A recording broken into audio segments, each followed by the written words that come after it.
All right, guys, welcome back to the stream. Welcome back to the channel. Welcome if you are new here. Thank you guys so much for joining me today and waiting patiently, as always, for the intro to finish up. I hope everybody's doing well on this Sunday. It's a Sunday, sure is. Prince G going crazy in the chat, talking about wall running and Call of Duty. Call of Duty, what's going on, bro? Why do they still got wall running? What's going on? I don't know.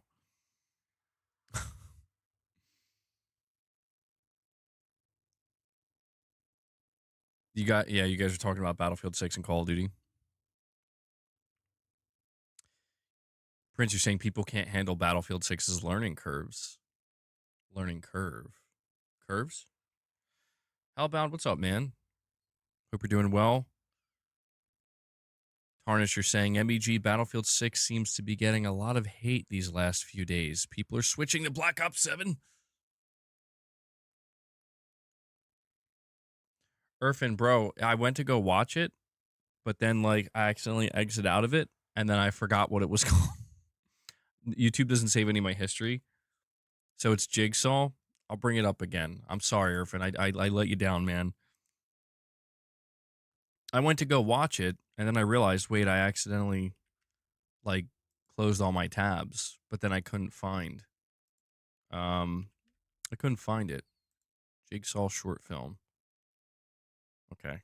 I got it up now. I got it up.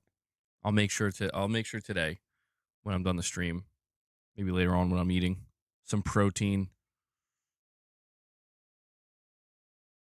Tarnish says I'm trolling. It's not true. Lady Gamer, you're saying your mental health has been stressful today, but just glad to be watching the stream. Well, I'm glad you could be here too. I do appreciate it. Sorry to hear that your mental health is struggling or not, you're not feeling well. It's hard. It's definitely hard. But yeah, I do appreciate you guys joining me today. This last week, man, there has not been a whole lot going on. But we do have a couple of topics to go over. We're going to be talking about the PlayStation 6 handheld because it seems that we have our first look, possibly not at the handheld itself, but at the potential performance, if I could speak, of of what this handheld is going to be able to do for a game like at least Demon Souls. Ghost of Yote is getting an update. Death Stranding 2 is getting an update. Yote, I'm still playing Yote. I think it says I'm about 70% finished. So I'm almost there, Irfan. I'm almost there. I'm definitely making some progress, experiencing some plot twists, and I have some thoughts, but I got to make sure I finish the game before I talk about it. Mikey Barr's last tweet stirred up massive Hornet activity. Dude, I'm not going to lie. The past couple of weeks is just like, I don't even know what's going on anymore, man. What is Mikey Barr's last tweet? Mikey Barr. Let's see.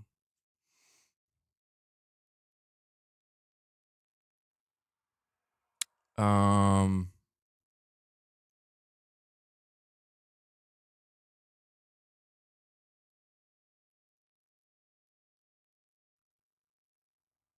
not sure which one it is. He's got a lot of tweets. A lot of sports stuff. I'm looking it over now. I don't know. Maybe one of you guys can link it to me. One of my mods. Yeah, I don't. He's got so much sports stuff. Sorry, Tarnish. I tried to find it. It's a long post. Yeah, it's easy. It's. I don't know. Shut it down. Let me see. Twitter, Xbox.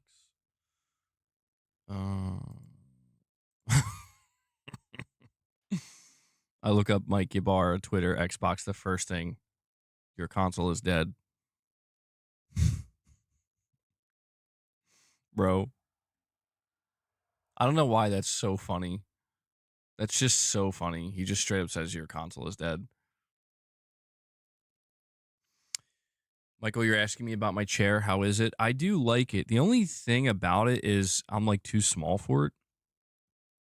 It may not seem like it, or I don't know if I'm too small for it or what, but like the seat portion of it, like I have to sit back like really far to like, sit up straight.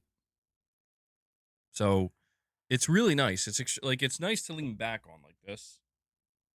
Like this feels good, but if I'm trying to sit up straight, like I have to really move up the chair quite a bit. Um, but to be fair, when I bought this, they did say it's for very tall people, like big people, right? I'm not that tall.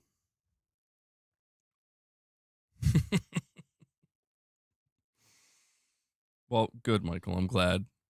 Irfan, thank you, buddy. Let me bring that up.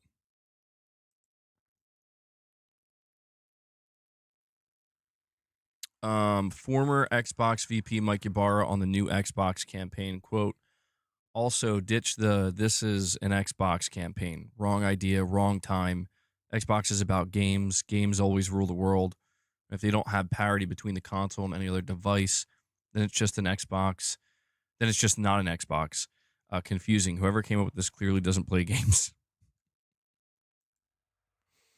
Yeah, the whole "this is an Xbox" campaign. It's so stupid. It's so stupid. But I told you guys when I was talking about it on my last stream that it's like it to me it's just a sign that like we've given up, you know? Like it's just a pathetic look in my opinion. And I'm not even trying to like throw shade at Microsoft. It was just it would be like if Sony came out and said everything's a PlayStation. It's like, what? Like, bro, that's lame as hell, you know? Like to me that sounds exactly like what the loser would say, you know? But it is what it is. I don't know. People are getting people are always just going back and forth these days with Microsoft and Xbox, and I'm like, guys, not much has changed. That's the thing. Like, not much has changed, man. People are acting like there's like things are so different with Xbox. Like, no, it isn't. Not much has changed. And Michael Wernith comes in. Michael's trying to make me happy today. He drops 5 membership gifts for you guys, and I actually just realized that none of my member stuff is up right now. Let me fix that. Michael, thank you, buddy. And he says, please like the video with a $2 super chat. Yes, guys, like the stream. I don't know how long today's stream is going to be. So I guess it'll depend on the interactions here we have today, because there's just not a whole lot going on, man. There's a lot of drama, I guess. When isn't there drama?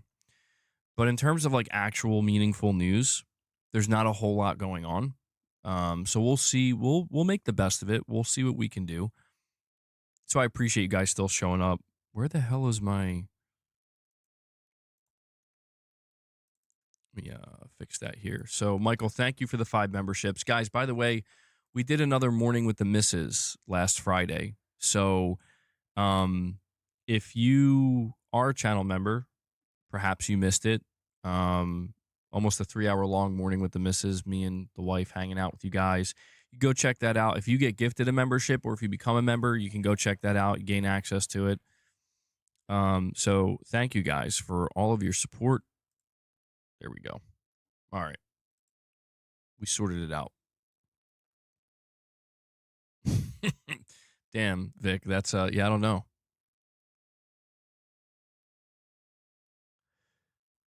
Check that link above. Let me see, Irfan. Give me 1 sec. I'll bring it up.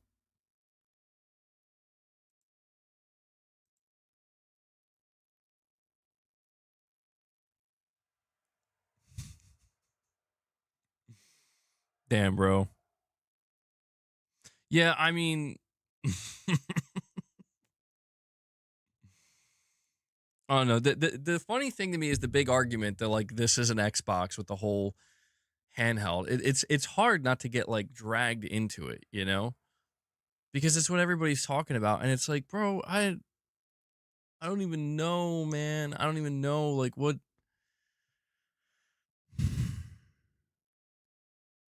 What do you make of the slow news recently then? I thought this time of the year was supposed to be picking up for news and releases after the summer. I think a lot of it has to do with um well, I think a lot of it has to do with GTA 6, believe it or not. I know that sounds funny, but I think we're at this weird point where like GTA 6 is coming in about what, 6 months? And so any developer that wants to talk about their game in terms of like release dates and timing of when people should get excited for it, it's either you basically have like the first 3 months, maybe 4 months, if you want to risk putting your game out in April. You have like the first 4 months of 2026, but then like there's this major gap. You know what I mean? Where like May, June, maybe July. I don't think it'll get pushed that far, but like you know, I think it's causing a bit of a delay to an extent where developers are going to maybe be revealing their games and revealing the release dates for their games a little bit later than they normally would. Um, but also just the fact that a lot of games have come out, a lot of games have released in October. I will say that this does seem to be like the slowest October I've seen in terms of gaming news and just, you know, things that are circulating. Um, Maybe some of it could also have to do with just the where the industry is right now in terms of uncertainty and price increases and the economy in general. I don't know how much of that is impacting it, but it's definitely noticeable. Like I've noticed that unfortunately it seems like what people need to do right now to keep, I guess, the conversation going and to try to remain relevant is they have to continue with the drama. You know what I mean? Not saying that wasn't always there, but I'm noticing like a bigger push for it. And I know this because I can feel the pull. Like I too am a content creator. So I can feel the pull. I could tell like people are starting to kind of get deeper into the weeds here because there's just not a whole lot going on, not a whole lot to talk about. You see it all around where it's like, this new Xbox handheld or PC Xbox hybrid handheld or whatever releases, and there's like two categories of content. There's you're either playing it and reviewing it and talking about it, or you're using it to console war or to platform war or whatever. And most of what I've seen, like the overwhelming majority of what I've seen, is not people playing it and reviewing it, but people using it to console slash platform war. And I get it because the device is underwhelming in the sense that we know what it is. It is a PC handheld with an Xbox logo that can play some Xbox games, and it's expensive. So in order to kind of make the conversation something that seems more relevant or more interesting, people are, you know, they're going back and forth with it. And it's like, yeah, well, whatever, man. I mean, I get it. It's like the only major thing that's happening right now. Um, but yeah, I guess you could kind of like blame Microsoft's marketing a little bit too, because they're like, this is an Xbox, and people are like, no, it's not. It is. It isn't. It is. It isn't. Like, I don't know, man. Like, I think if you are willing to call it an Xbox, then you have to also accept that Xbox is not what it once was. It is completely transformed, and that's fine. You could be happy with that, but I'm just surprised. Honestly, I'm surprised at how much drama there is surrounding this handheld. Where it's like, I'm surprised anybody's even buying it. I got to be honest, you know. And I'm not saying that I'm not saying that facetiously. I mean literally, like it's so expensive, and it doesn't do anything special. It's a PC handheld with an Xbox logo. Like I don't know. Um, so it's another thing to blame Xbox. Exactly. This is Xbox's fault, bro. You want to know why there ain't no news? Because it's Xbox. They're the reason. Microsoft is fighting with platforms, not consoles anymore. Well, it's weird because I feel like they're not even really doing that. That's the weird thing is people talk about it being like a platform where I'm like, dude, they're bringing Steam. Like people are using Steam on this handheld, not the Xbox store. So that's why I don't even feel like it's a platform war. It feels just like a I don't know. To me, it feels like the only reasonable way at this point for them to continue to make hardware where it's like we have to push Windows, and that's the only thing that can justify our continued push in hardware at all. And that makes sense if you think about it from Microsoft's standpoint. But I don't know. I just when people talk about the idea of like, well, Microsoft is they're really trying to win the platform war here. It's like I don't think so. I don't think so. Can the Xbox handheld play PlayStation games? It can, yeah, through Steam. Any PlayStation game that's on Steam, you can play on the ROG Ally. And I've been seeing people showcasing that where it's like I'm playing Spider-Man 2 on my Xbox ROG Ally X. I'm like, yeah, it's PC. That's what's funny though. Like there's this kind of this is an Xbox. Anyway, here's Spider-Man 2 running on Steam on my Windows 11 device.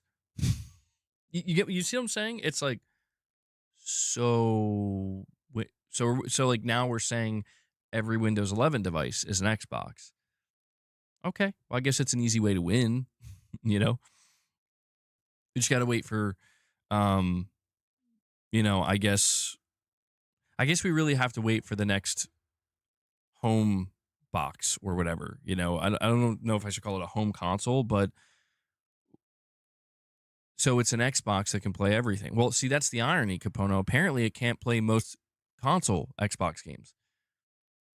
That's from my understanding. Apparently, it can't play most console Xbox games, and I don't know what's going on there. I don't know if that's something they're going to try to figure out over time or what. But it's really I don't know, man. It's such a weird device. It's such a weird thing because I remember we were hearing for a while because like we're going to talk about the PlayStation 6 handheld.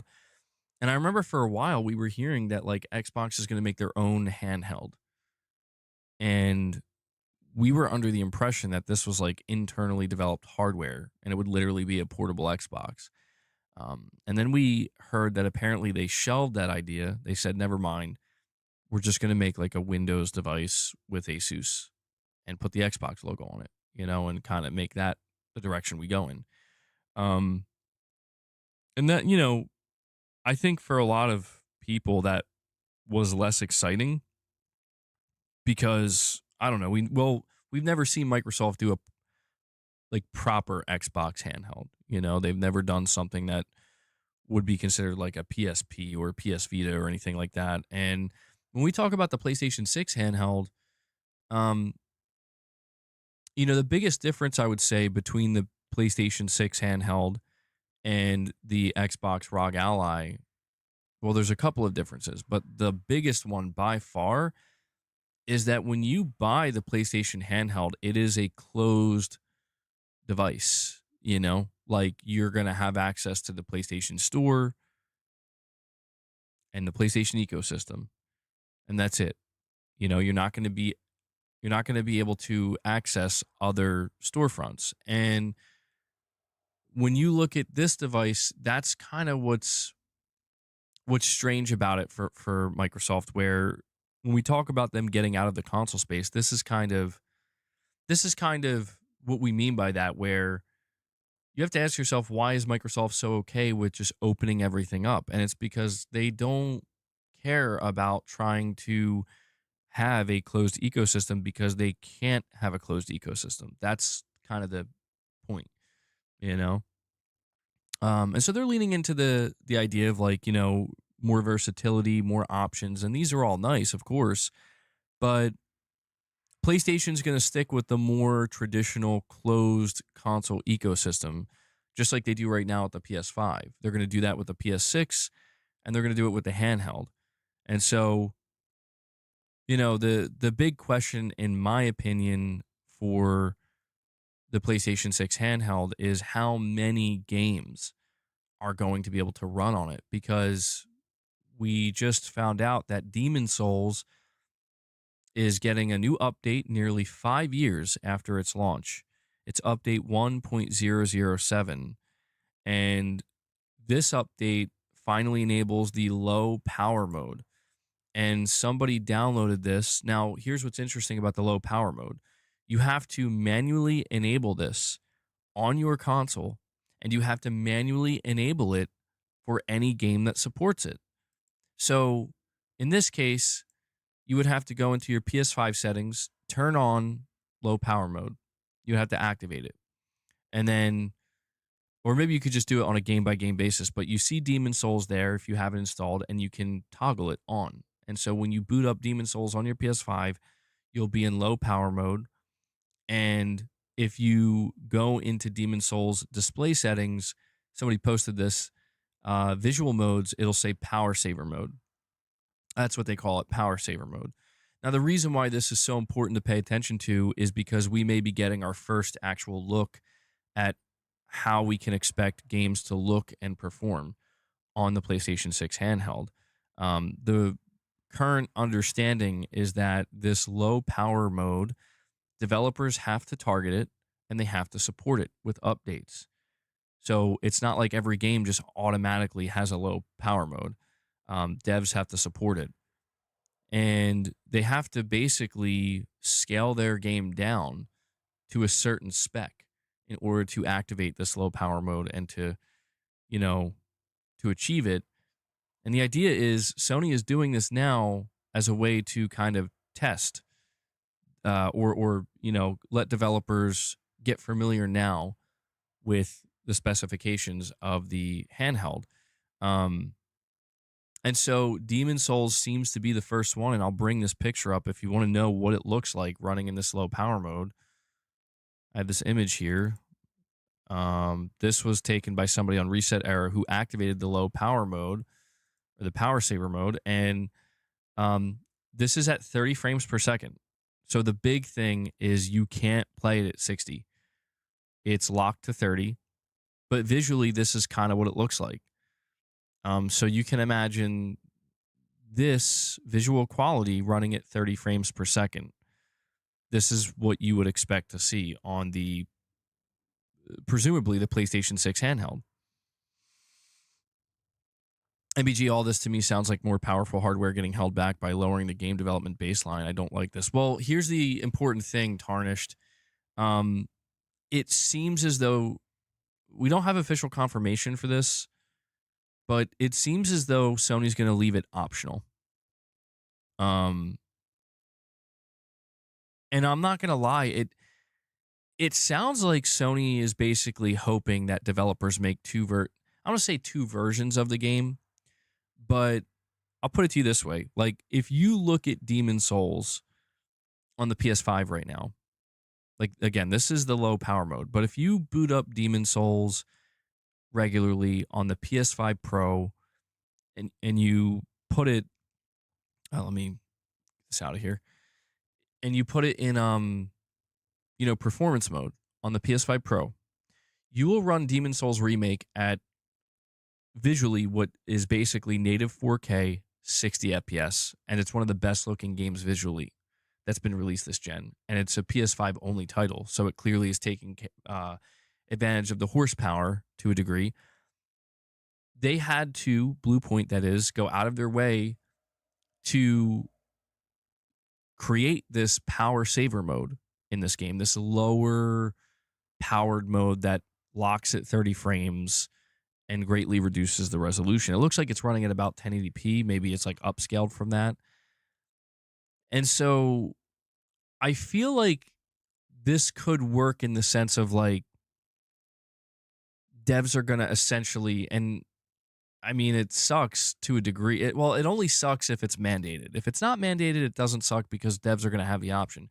But it seems like they're going to basically have some extra work to do if they want to support this low power mode. Because I think the reason why Sony's going to be so comfortable making it optional is because people have proven with the PlayStation Portal that they're totally okay streaming their games. So let's take, like, I don't know, the next God of War, right? Next God of War announced for PlayStation 6. It's going to take, the assumption is it's going to take full advantage of the PS6. Um, but the big question is this, right? When Sony announces the next God of War for the PS6, do we really think it's not also going to release on PS5? Like, are we like, do we really believe that the next God of War is going to be a PlayStation 6 only exclusive? I think 99% of people will tell you no. No, no, no. It's going to release on the PS5. It's going to be a cross-gen game. And so for the first couple of years of the PS6, I don't think there's going to be any conversation about things being held back. And I think the reason for this is because of the PS5. Because the thing about this PlayStation handheld in this low power mode is it it is scaling lower than the base PS5, but the technology that's going to potentially play a major role in uplifting these games on the handheld has yet to be deployed. So, like, what I'm saying is with this Demon Souls remake low power mode, this might not even be the final version that we see running on the PlayStation 6 handheld. Because what if Blue Point does want to take advantage of the latest version of PSSR and then that can be deployed onto the handheld? Or the Radiance cores, or, the data compression and stuff like that. Stuff that's still being worked on and hasn't released yet. And you have to imagine, like, if that stuff can be implemented to these games, like at a software level, and not a hardware level, it might dramatically change scalability in that, like, you don't really have to do anything, you know? Like, you could just basically quickly scale your game to the lowest spec and then just deploy this tech, and this tech basically will do all the heavy lifting for you. And the end result for the player playing their game on the PlayStation 6 handheld is it looks just as good as a PS5 version, you know? It could be something along those lines. I think it's going to be more interesting when we go further into the PS6 generation, when the cross gen period comes to an end, if that happens. The PS6 handheld is going to have machine learning and AI upscaler and tools. That's true. The difference between PS6 Portable and PS6 will be much bigger than the difference between the PS5 and Series S. I don't agree with Sony's decision here at all. The baseline will stagnate massively. Well, here's the Tarnish. Here's what I think the main difference is. I think the main difference is that, so, like, right now there are games, from what I understand, running on the Switch 2 that actually look and perform better than the Series S. And apparently the reason for this is because of the NVIDIA tech that's in it, the software side of it. And I think basically what we're looking at, this step change that Mark Cerny referenced, that is the step change. It's that devs are not going to have to really worry about like scaling down to the degree where it's like, well, now we have to optimize we have to take much more time to optimize now because we're scaling this thing so low that, like, sure, we can just scale it down, but it's going to run like shit. It's going to look and run like shit, and it's going to hold everything back. I mean, I could be wrong on this, but I feel like the idea is this upcoming technology is essentially going to kind of take care of it for them. I don't know if I have just a broad misunderstanding of it, but it's almost like, well, I'll say this too. It does really boil down to whether or not Sony mandates it. Because I think of it like this. If there's a PlayStation developer, let's just say Sucker Punch, or maybe not Sucker Punch, let's say Naughty Dog. Let's say Naughty Dog, after Intergalactic comes out, they want to do another new game. Maybe it'll be like The Last of Us Part 3 or something. I don't know. And they say, we just want to go PS6 only. And the reason we want to go PS6 only is we want to push the absolute limit of what this hardware can do. I don't think Sony would say no. I think Sony would say, sure. If that's what you want to, are you sure you want to do that? And they'll be like, yeah, like, okay, you could do that. I don't think Sony's going to do this thing where they're like, here, we have this device out here and you have to support it. I think their goal is to make it so that devs are going to want to support it. It's like, hey, are you targeting the PS5 for cross-gen release? Oh, you are. Okay, well, hey, just consider this low power option or something, or just consider the PS6 handheld and all this technology that you can use to make it super easy. Almost like a click of, I don't want to say like the click of a button, but I don't know. Like I do wonder how much work and effort did Bluepoint have to put into this low power mode. What if it was like 2 days of work? You know, maybe it was much more than that. Maybe they're trying to figure it out. I don't know. I mean, I'm not tarnished. I think your concerns are valid, certainly, but I think it really boils down to the way Sony handles the rollout. Where if Sony comes out and says the PS6 handheld is the minimum spec required for parity, that would be, I think, a huge, huge mistake and a massive step backwards. And I feel like Sony would have to be stupid to do that. I think Sony's taking the smarter approach where they're like, we don't want to force devs. We want it to happen naturally. If Sony can let it happen naturally, then I think it will be fine. You're going to see for the first time that software is what will make gains instead of hardware. Yeah, seemingly that's what we're looking at. That seems to be what we're looking at, where it's like the reason why the Series S is considered so detrimental to a degree is because it came a generation too soon, where the Series S can't really benefit from all of these software gains. The PS5 Pro is currently the only current gen console that can with PSSR, but that's going to be amplified significantly with the PS6 and the PS6 handheld. You think they will mandate it? They want to support their PS6 handheld? We're seeing it already with Sony's games now. Do you feel like cross-gen?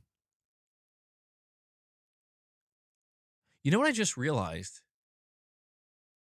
I just realized that these low power modes, the 3 games that are announced to support it, Ghost of Yotei, Demon Souls, and Death Stranding 2, these are all current gen only games.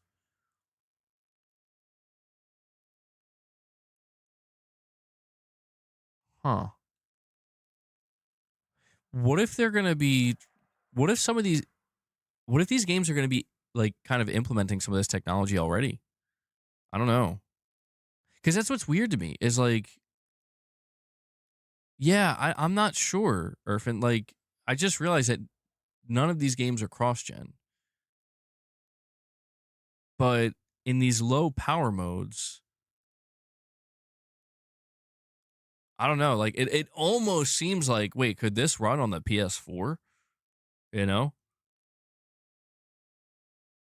But that's the thing. The specification of the PlayStation 6 handheld is apparently between a PS4 Pro and a PS5, but it's that software that's going to essentially allow these games, if the software is utilized, to play better than a base PS5. But yeah, it really has everything to do with developer support and whether or not Sony mandates it. I don't know. I don't know. There's still many question marks with this this handheld is the biggest wild card. I'm telling you. This PlayStation handheld is the biggest wild card. And I think it has the potential to throw us for a loop, or it has the potential to be like, holy shit, like this might be the best generation ever. I don't know. It really comes down to Sony's vision, I suppose. Like they clearly have a vision of what they want this handheld to be, what they want it to achieve, what they're trying to do with their next generation of hardware or family of hardware. And their vision is very different from both Microsoft and Nintendo. And that's the important thing I think to understand is their vision is one that I don't think either Microsoft or Nintendo are going to like there's going to be major differences. And I'm very curious. I'm very, very curious. I think you guys are too. Like we see this update and we get some kind of idea of like, oh, okay, so this is what Demon Souls could potentially look like and how it could run on a PlayStation 6 handheld. But then, the question, it begs the question, like, let's just say Demon Souls was not a PS5 launch game, but Demon Souls was a PS6 launch game. And, it was going to be there day one with the PS6 home console. Is there going to be two versions? Is there going to be the PS6 home console version that's like pushing the visuals to the absolute max? And then there is this PS6 handheld version. And then another question is like, would you have to manually toggle it on and off? Or would it automatically scale for you? I don't know. I don't know. There's a lot going on behind the scenes with this. There's a lot going on.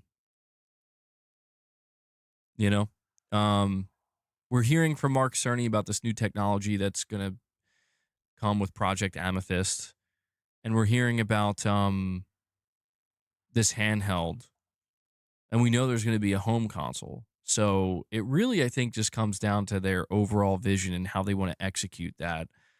Um, Titus, you're saying Sony understands they must meet the customers where they are. Everyone is realizing this. We, the hardcore, we still got a powerful version or get a powerful version. PC have been scaling games up and down for years now. That's true. And Titus, I do think that that's kind of the problem, not the problem, but it's been problematic at times. Like the idea of having to scale up and down it's been proven time and again that developers struggle with optimization, whether that be because of resources, time management, or just sheer laziness. We don't know for certain, but we do know that many, many times that having to scale so far up or so far up and so far down has it's yielded some questionable to just flat out bad results many times. And it seems like this kind of revolution in game optimization through software or gains through software and optimization through software, it seems like this might be like a kind of revolutionary step in the sense that, like, while we can say that scalability has been around for years, we can also say that there's a lot of work and a lot of extra effort, I guess you could say, that's had to go into it. If the idea is that this technology will essentially make it, you know, go from, well, hey, this would have taken an extra 3 months to do. Now it's just going to take like 5 weeks or, something like that. Or even 2 weeks, depending on how, I guess, how effective the technology is and how well it can, how broadly implemented it can be. I don't know. I don't know. This is why I'm so fascinated listening to what Mark Cerny was saying about this technology and getting it in the hands of developers and just kind of seeing, like, is it going to be smoke and mirrors? Not smoke and mirrors, but like, is it going to be one of those things where it sounds great on paper, but then once devs get their hands on it, like I was just watching the Digital Foundry breakdown of Control, where Control Remedy went back and did a big update for the PS5 Pro, and they used PSSR, and they implemented it very well. And it seems like the main benefit of PSSR in Control, and Remedy again just retroactively deciding like we want to go back and add this in. It seems like it the results, I think originally they were using like TSR, I believe. The results are the game looks better in motion using PSSR than it did using TSA. Now, there are obviously a couple of drawbacks, like with denoising and whatnot, which, again, that's why Mark Cerny mentioned that. But that's just so interesting to me, where it's like you even see developers now, like Remedy, being like, let's just use this tech and put it into our game that's like 5 or 6 years old and see what the results are. Well, because, Control is a notoriously difficult, it's a very demanding game. Remedy's games are known to be very demanding. Their engine, the Northlight engine, I think is what it's called. And so everything we're seeing, you know, again, these software implementations, they're yielding pretty promising results. And if you look at, you know, what Nvidia's been doing as well, I mean, you can clearly see that there's a slight revolution going on. It's been a slow one. It's been one with growing pains, but it seems like we're getting closer and closer to kind of reaching that point of how long until developers are just like, yeah, we can run this thing everywhere with like minimum effort put in. You know, like this technology just basically does it for us. You know, we just need to put in a little bit of elbow grease, a little bit of optimization, and that's it. And it's just boom.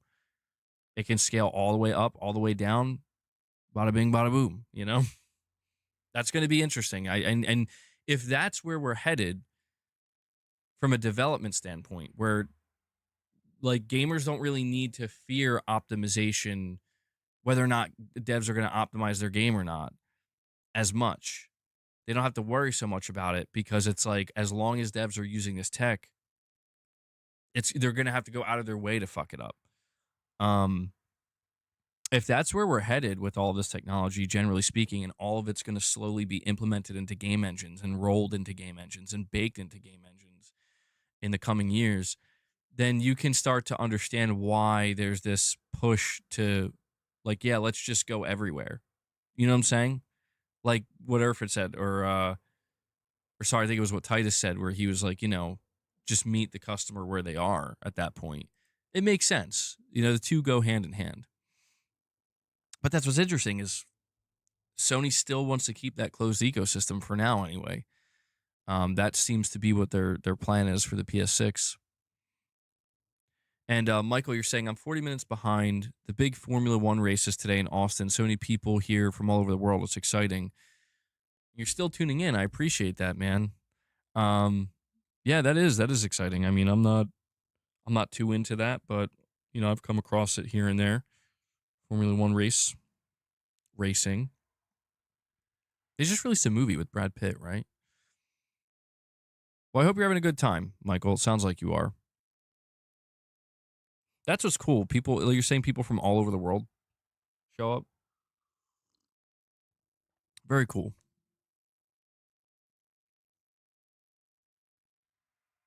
Ford and Ferrari was great. Um, hold on.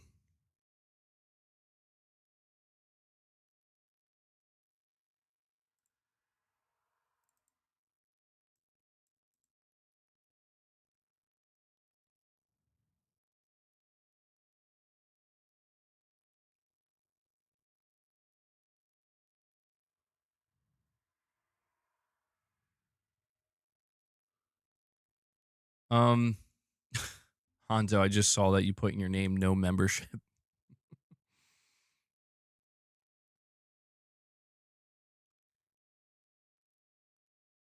Sony's biggest difficulty will be for people who realize Steam is 10 times better than the PlayStation Store. Well, Titus, let me ask you this. I don't really use Steam. What would Sony have to do with the PlayStation Store to get it to match Steam or get much, you know, to close that gap? Because I know that they're yeah, sorry for the dead air, Capono. I know that they're implementing a full review system, like where you can like users will be able to write reviews, and it seems like they're going to implement that into like the actual console storefront. You could do it on the web right now.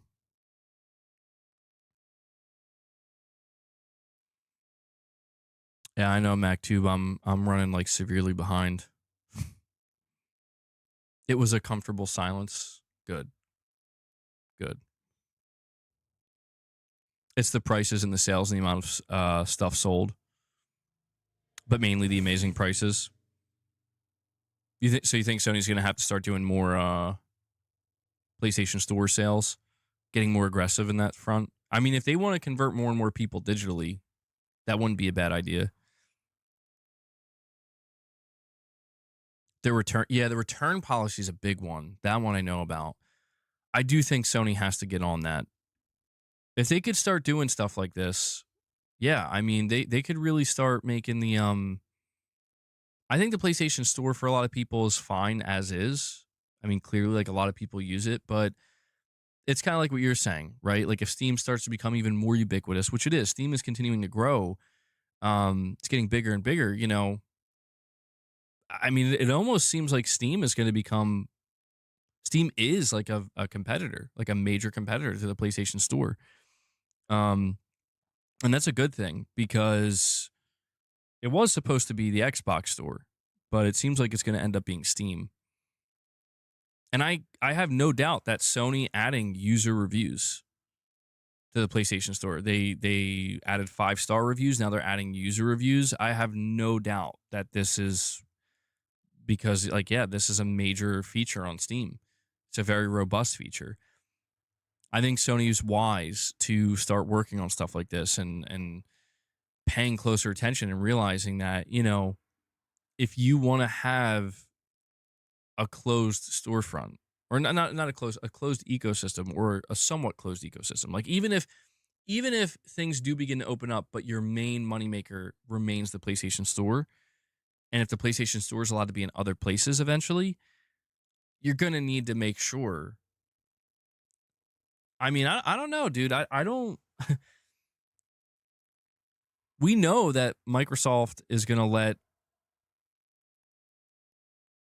Steam onto you know onto their devices. So like people have speculated like in the future could Sony start putting the PlayStation Store out to different places. And I don't think Sony would do that until they really are like kind of I don't say done with hardware, but hardware truly is not a priority anymore. Like hardware sales. And it really is just about we can put the PlayStation Store on every device. If Sony goes in that direction, then yeah, they're going to have to really make sure that they're on point with everything because then, you know, it's at that point, you're not even looking at platform wars, you're looking at storefront wars. And that's interesting. That's definitely that would be quite the transformation for Sony to a degree. They need a better, you're saying they only need a better refund system? Their refund system is awful. Yeah. Sony's refund system is terrible. One of the other reasons why I still prefer physical because like I don't know, man. If I ever order a game from Amazon, you know, they've never given me any. It's been rare, but they've never given me any problems with returning stuff. Even if it's been opened or something, like they seemingly are still cool with taking it. I'm like, that's awesome. Um, and yeah, that's like definitely one of the reasons why if Sony is going to really go for a digital push next gen or late into next gen, they're definitely going to have to figure that out. But I'm pretty sure like you can't like exploit Valve's system, right? Like they will crack down on that, which they obviously should. Like if they suspect you're just literally trying to basically buy games to try them for an hour and then you keep returning them and that's all you do, I'm sure they'll my assumption is they would drop the hammer on you. Like they're not just going to let you do that. What like why would right? Like why would they? That I feel like that would encourage some really bad behavior. And like that would be bad for the devs. But it seems like it's within reason, right? Like they'll refund you in good faith that you are definitely not going to do that. And I think most people don't.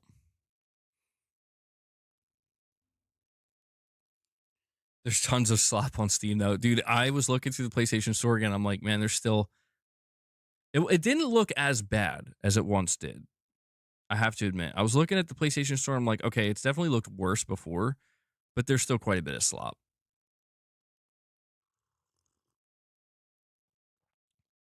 Yeah, that's going to be crazy, Irfin, if they don't get him for Odin. Sony's own games on Steam are big commercial failures, tarnished. There's no way their store will ever make any success on PC. Steam is too big to a point where it's the de facto platform in games collection. Hmm. I don't know. I don't think, if I had to guess, I don't think Sony views it that way. Well, then again, I don't know. Then again, they see the massive success of Helldivers 2 on Steam. My assumption is that Sony wants to find a way to grow. Well, it's not even an assumption. Like, Sony is in this position where I don't think they've I don't think they view Steam as direct competition. They might, though. At this point, they might. But you would assume if if they've released all these games on Steam, they don't view them as competition. Um, Sony's whole thing is they need to figure out how to keep growing. The main advantage that Steam has over PlayStation, in my opinion, in terms of like in business wise, is that Steam, it has the advantage of, because it's on PC and it's established itself as like the de facto go-to for PC. And you look at how many PCs are out there. PC is every personal computer is a piece of hardware. What is it, like 1.6 billion or something like that? It's probably more than that. I mean, it's crazy. Like, it's a crazy number. So that's the struggle that Sony's up against, where like Sony's hardware is not PC. Sony's hardware is their own. It's they create specific gaming devices. And so I do think that this is where Sony running into potential problems growing the console market beyond the PS5 could run into some problems, and that's where they might have to start asking themselves, like, well, what do we do here? Like, how do we go further knowing that we can't really sell much more hardware than, the peak of like 120 million. Chartard, you're saying people have downloaded games onto their Steam Deck, take it offline, and return it on PC. I don't know how they tell who is who, but people have been banned for it. Damn. That's shady as hell. Yeah, I don't know. I feel like I would like to think that most people are, if they play a game and they like it, they want to support the devs, You would hope. Teddy's just saying, did you try Arc Raiders yet? If not, why? I did. I have to admit, Titus, I didn't enjoy it that much. I couldn't get into it. I don't know why. It was not clicking for me, bro. And I feel really weird because I've been seeing people talk about how much they love it and seeing all these gameplay clips. I'm like, I tried playing it for hours and I just couldn't.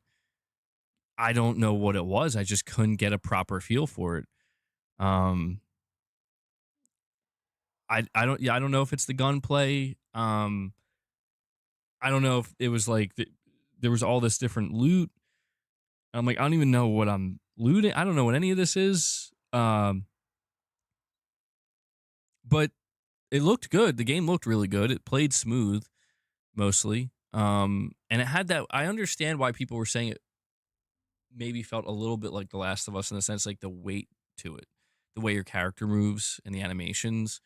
Definitely gave me that Last of Us vibe. But yeah, I don't know. I thought I was going to enjoy it too, Titus. And maybe, I don't know, maybe I'd have to give it a second chance or something, play it more. But yeah, I don't know. I don't think Arc Raiders is for me. I was surprised too. I remember I was like playing it with my buddy for like a couple hours. I'm like, I'm gonna get off. Like, I'm not really enjoying this. Maybe I just sucked at it. I don't know.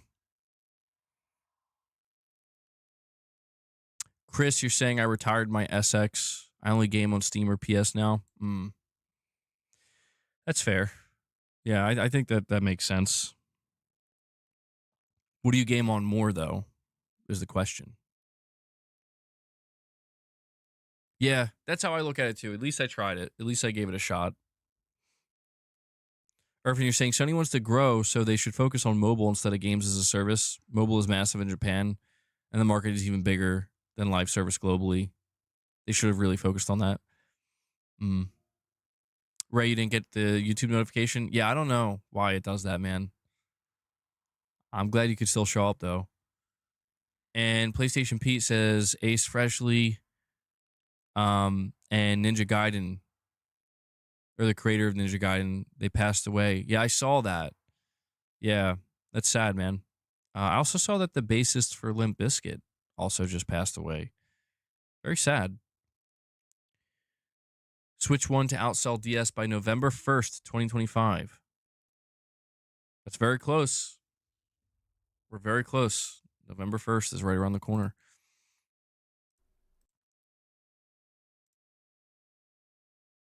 There's been some Halo rumors recently. I've been seeing that. Yeah.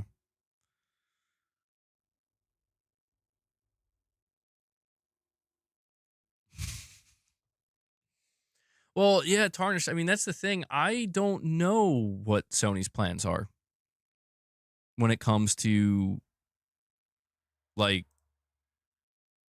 I don't know, putting more games on. I don't know. Hey, whoa, hey, don't do that. I was trying to unplug my microphone. Let me make sure everything's all good here. I don't know what Sony's plans are when it comes to multi-platform releases or putting more games on PC. I can't help but notice that they did Helldivers 2 on Xbox, and Helldivers 2 on Xbox comes after they had like a big push with Spider-Man 2 on PC, The Last of Us Part 2 on PC, and it's just like I don't know. I feel like these efforts that Sony's been putting forth with putting their stuff on Steam, or not Steam. Oh yeah, Steam, with some single player games, but also like, hey, let's just try to put this on Xbox. I feel like none of it's working out. I really don't. I think that they're making some easy money, certainly, with these ports, but I could be wrong, but I feel like if you look at the way Sony operates their ambition, Sony is not looking for scraps. Sony's looking for big success. And they find big success on their own console, certainly.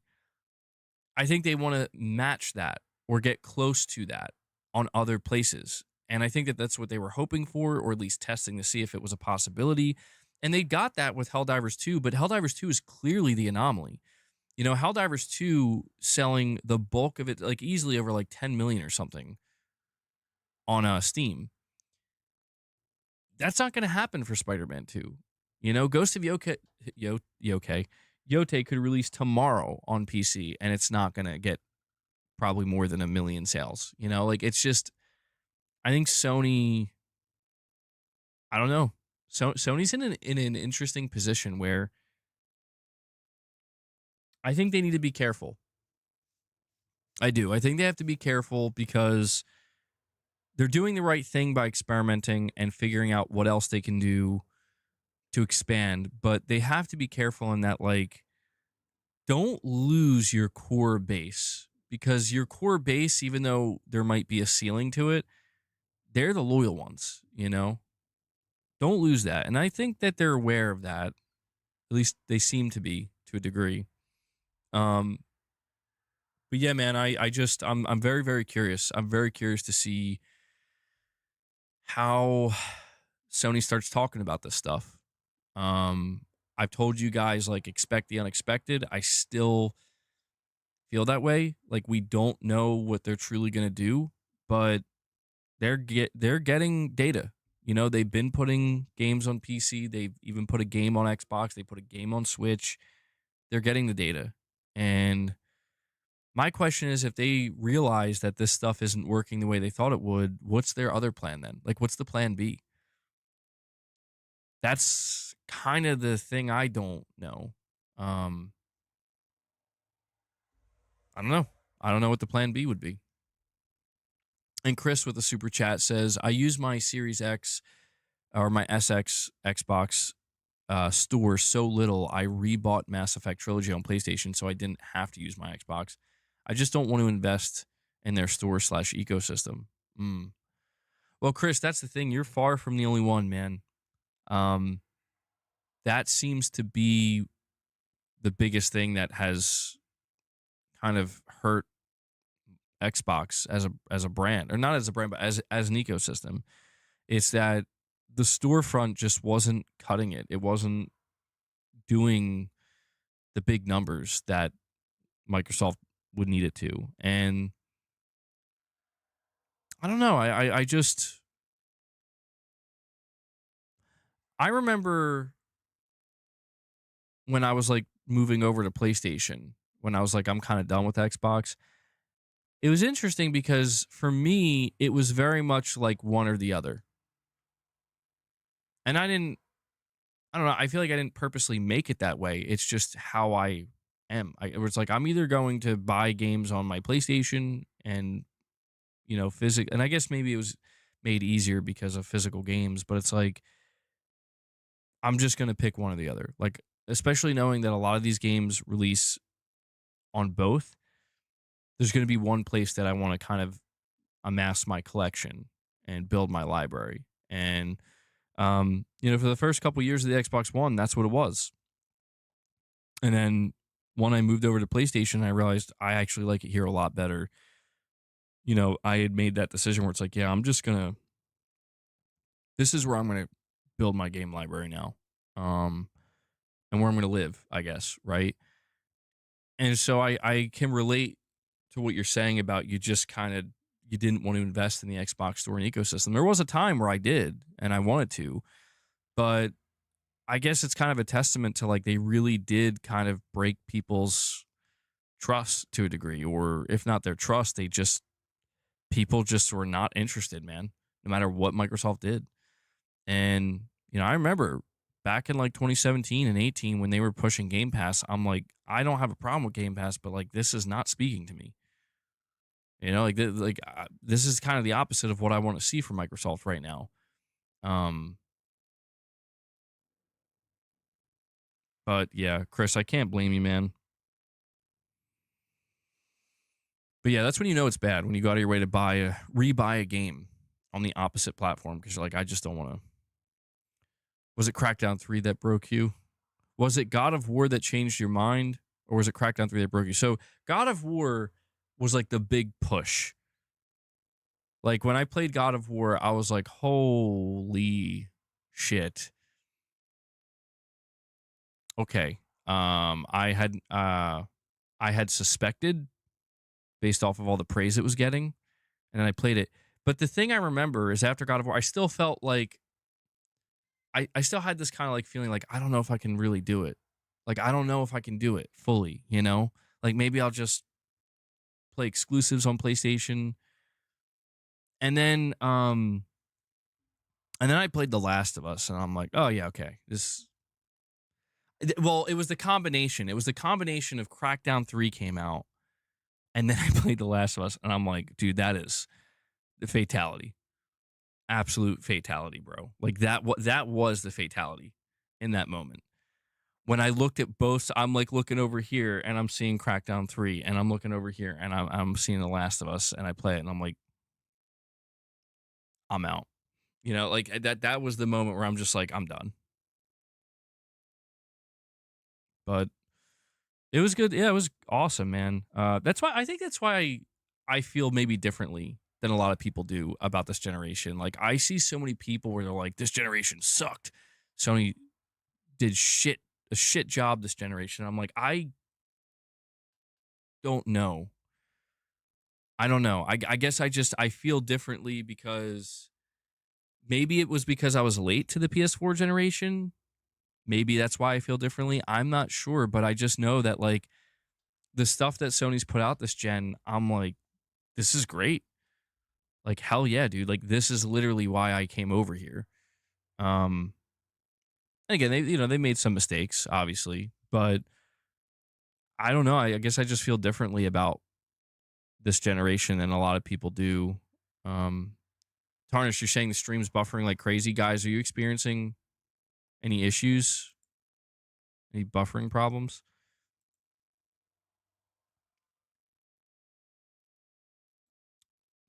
Tarnish, yeah, maybe it's something that's going wrong on your end. I'm not sure. No issues. Hmm. Oh, Tarnish, your internet might be Might be giving you some problems.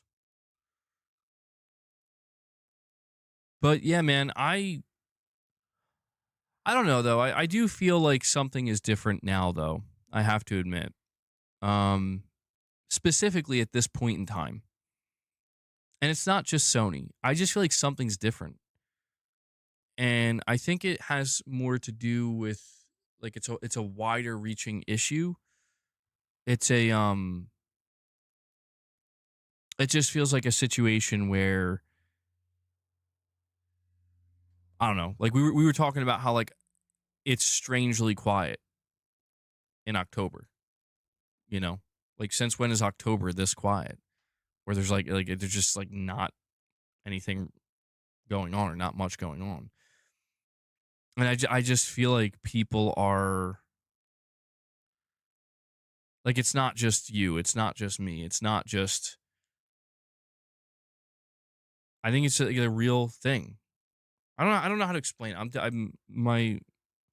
I can't think of the right way to explain it, but it's like back in 2020 and 2021 when like we were building up to the next gen and there was just this natural there was an unnatural layer of hype, but just generally speaking there was like this like a very high amount of excitement and interest and um I just feel like a lot of people are dooming a lot more. I think that's what I'm trying to say. Like I think people have become way more pessimistic and I'm not saying they don't have a good reason to, but I just feel like that's something I'm noticing um much more now than I did. Like it feels like the past 5 years I've been seeing like hype dropping lower and lower and lower and lower. And maybe that's natural. I don't know, but it feels like there's a lot going on not just across the industry, but again outside the industry that seems to be making people just like not excited anymore. And I feel the effects of it too myself where I don't know, like sometimes I can't tell like is it just me or is it like is this something that's, you know, happening across the board where I feel I don't like there's sometimes I feel very excited and very optimistic about the industry and the future of gaming. And then there are other times I'm like, you know, I don't actually know that I'm that excited. Like I'm not negative. Sometimes I am, but like generally I just kind of feel like, well, maybe everything is just kind of routine now. I think that would be the way to describe it. Is it starts to feel like things have become routine. And in routine can be good, but routine also can become very mundane. And I think that's what's weird about me playing Battlefield 6, dude. Is like Battlefield 6 is awesome in every sense. It's a fantastic game, but what I find so strange while I'm playing it is it's like, yes, Battlefield again. Like I've been here. I've been here so many times. Here I am again. You know, and it's like I don't know. I don't maybe it's just the nature of me getting older and you experience so many things, so many different games that it's like it's hard to like go into something feeling like this is going to be something brand new. That's why I think that's why I'm so hyped for GTA 6 because I feel like GTA 6 might be the first game in a long long time where I'm like, oh, you know, like, okay, this is different. Like this is very different. I felt that way with Death Stranding to a degree when that came out. I remember how that made me feel. Like this is different. This is very different. But I don't know. Triple slowness. You see nonlinear patterns, MBG. You will learn to trust this ability of pattern recognition. Tomorrow is mundane the 20th. Everything is too similar now. You think the industry plays it too safe? See, I always wonder, I'm like, is it that or is it that I've just been gaming for a long time? And like that's like that feeling always happens eventually. Like you're always like as long if you're involved with something long enough, you're gonna reach that point where it all starts to feel kind of samey. If not samey, like I've been here before, like this isn't my first rodeo, so to speak. I don't know, Irfan. I mean, I'm feeling that way now with Yote, where it's like I'm really enjoying Yote, but I don't know if you guys like maybe it's just me, but have you guys noticed? I feel like people aren't really talking about Yote that much, and it's not because it's bad or because it's like, oh, what a bad game. I mean, there was a little bit of that when it first came out, like people, trying to grift with it or whatever. But I mean, like, it feels like it's, yes, Ghost of Tsushima was awesome. And now we're getting like more of it. And it's also awesome, but it's the second round of awesomeness. So we kind of, you know, it is kind like I feel like Sony is really at that point where it's like we are suffering from sequelitis, which sometimes it can, I'm not saying that's a bad thing. It's just there is a downside to it, where it's like the upside is you get more of the thing you like. The downside is because it's your second time experiencing it, there's not going to be much of a surprise factor. There's not going to be much of a novelty factor. And I do worry that that's kind of where, you know, I feel like this is where we're kind of like, yeah, when I look at Saros, I'm like seeing some people saying, man, this looks like really similar to Returnal. Like it looks exactly like Returnal. And I'm like, yeah, it does, but I don't think like it's not a bad thing, but it's like I understand where we feel I think we're at a point where it's like, dude, we're gonna get basically what is more Returnal through Saros. We're gonna get and that, I think Wolverine is the big one that I'm kind of hanging my hat on from Sony because I see people saying that Wolverine's gonna be the same as Spider-Man, and I'm like, I don't know if you've watched that. I don't think we watched the same trailer. This does not look like Spider-Man. You know what I mean? And I think that's why my hype for Wolverine is so high because Wolverine, it is Marvel. It is a known character, It's not truly brand new. But in the sense of like for the last 5 years, we've gotten Spider-Man and Ratchet and Clank, which is definitely different. But it's also it's Ratchet and Clank, right? Like we've had Ratchet and Clank before. We've had Spider-Man multiple times from Insomniac now. Wolverine looks like it may be the first game from Insomniac in a long time that feels like truly like, okay. Like pretty much since 2018, like this is a breath of fresh air. Like this is very different. Or at least it feels very different. It feels unique. And this doesn't feel like Spider-Man. This doesn't feel like Ratchet and Clank. This feels like Wolverine. Um, that's I think that's why I'm so excited for Wolverine because it kind of represents that. And also Intergalactic. I've talked to you guys extensively about how I know there's a lot of hate for Intergalactic, which is fine, but I'm like, this has the chance to really be something very different. And I do get a little bit sad that people tend to overlook that, where they're so focused on the wrong things, where it's like, oh my God, look at the way this character is. I'm like, bro, listen, we've been asking for something new from Sony and from their studios. And like, here it is. Like, dude, this is Naughty Dog.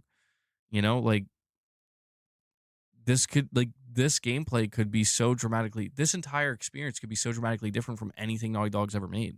But the real question that people are going to be asking is, does it feel similar to something else that already exists? And that's going to be interesting. But the fact that that's now the question gets me excited because I'm like, that's not normally what you hear from PlayStation Studios. That's why Astrobot I think was such a Helldivers 2 and Astrobot last year were such a delight because they really felt new, man.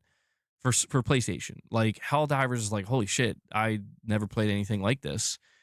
And then Astrobot, even though it is obviously very similar to Mario, I'm like, I don't normally play games like this, and so for me on PlayStation, this felt very new and fresh. Concord too, I guess you could say, felt very different.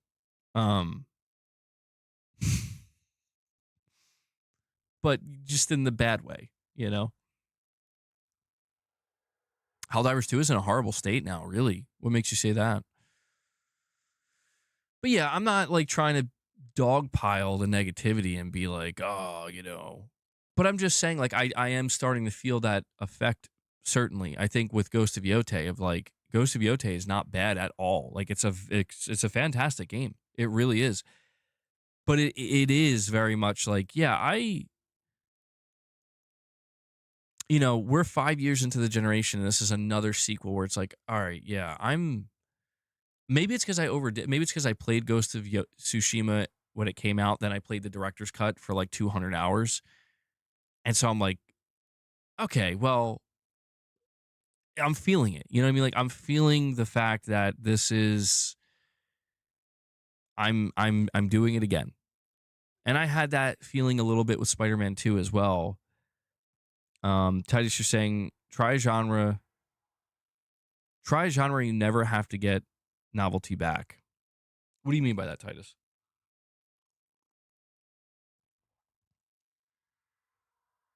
Yeah, I do think the hate that people have towards PlayStation's first party is a little too strong. Like, I feel like people want to hear what they want to hear. Like, if somebody like me says, yeah, I feel like Ghost of Yotei feels very much the same in a lot of ways as Ghost of Tsushima. And therefore, the novelty factor, the excitement of it is not as great. But it's still a fantastic game. I feel like some people, when they hear that, that like all they heard was, yeah, this game sucks and Sony sucks. Sony, where are your games? I feel like that's what they hear for some reason. I don't like that's not what was said. That's not what's being stated. Saying you want to feel that feeling like you had as a young gamer when everything is new. Oh, yeah, okay. Yeah, and that's the thing. I guess I haven't been coming across that as much. And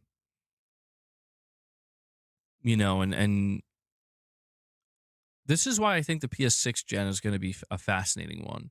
I'm not trying to like close the PS5 gen too soon, but it's just if we are going to be moving on in the next 2 years, well, maybe the end of this gen, you know, we don't know what else Sony has in store for us before the PS5 gen comes to an end. Um, I'm fascinated. Hopefully, yeah. I mean, that's the thing, man. Like Death Stranding 2 felt so amazing because it was more Death Stranding 1, but that's the thing is like I'll give Kojima the credit. Like he really did change things up in Death Stranding 2, where it felt different from Death Stranding 1 in the sense that like I am gonna make I'm gonna make sure that you're delivering stuff, but we're gonna make this a much more combat action oriented affair than the first game. And so it felt like basically if it's like here's Death Stranding 1 but with way more combat, and also it's more forgiving. And some people didn't like that. They didn't like that Death Stranding 2 felt a little bit easier to kind of navigate compared to the first game. But for me, I was like, this is like a perfect combo, actually. Like, I think this is more of what I wanted Death Stranding 1 to be. Although I love Death Stranding 1, but I think this is more of what I would have wanted. And I don't know, man, my thoughts on Death Stranding, Death Stranding 2 is like one of my favorite games ever because of it. It's so good. And I don't know. I just appreciate Kojima so much in this sense because like the one thing that people criticized about Death Stranding 2 is like they're like if you look at the story from a higher, like broader point of view, it feels like a repeat of the first one. And I'm like, yeah, but I guess that's true. I guess that's true. And there's no denying that. But I don't know. I guess there's just something about DS2 that like I'm thinking about this year and I'm like there's something about that game where I don't know. I guess after Death Stranding 1 I didn't realize how much like I do want more Death Stranding. I didn't realize how much I really wanted that until I got my hands on Death Stranding 2. And I guess that's what's weird about playing Ghost of Yotei is like I have to be honest where it's like and Titus, you're saying it was building and survival for me from FPS.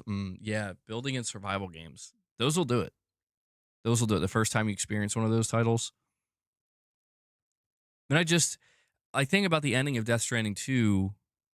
No spoiler territory for Ghost of Yotei, by the way. But the ending of Death Stranding 2, this is a slight spoiler for that game, but it's very much a third game is very much teased, where it's like kind of left up in the air. Like if they wanted to go with a Death Stranding 3, Sony that is, or Kojima, they could do it, like absolutely. And I'm like, okay, I'm way more excited at the notion of that than I am. I have no idea how Ghost of Yotei ends. No spoilers, please.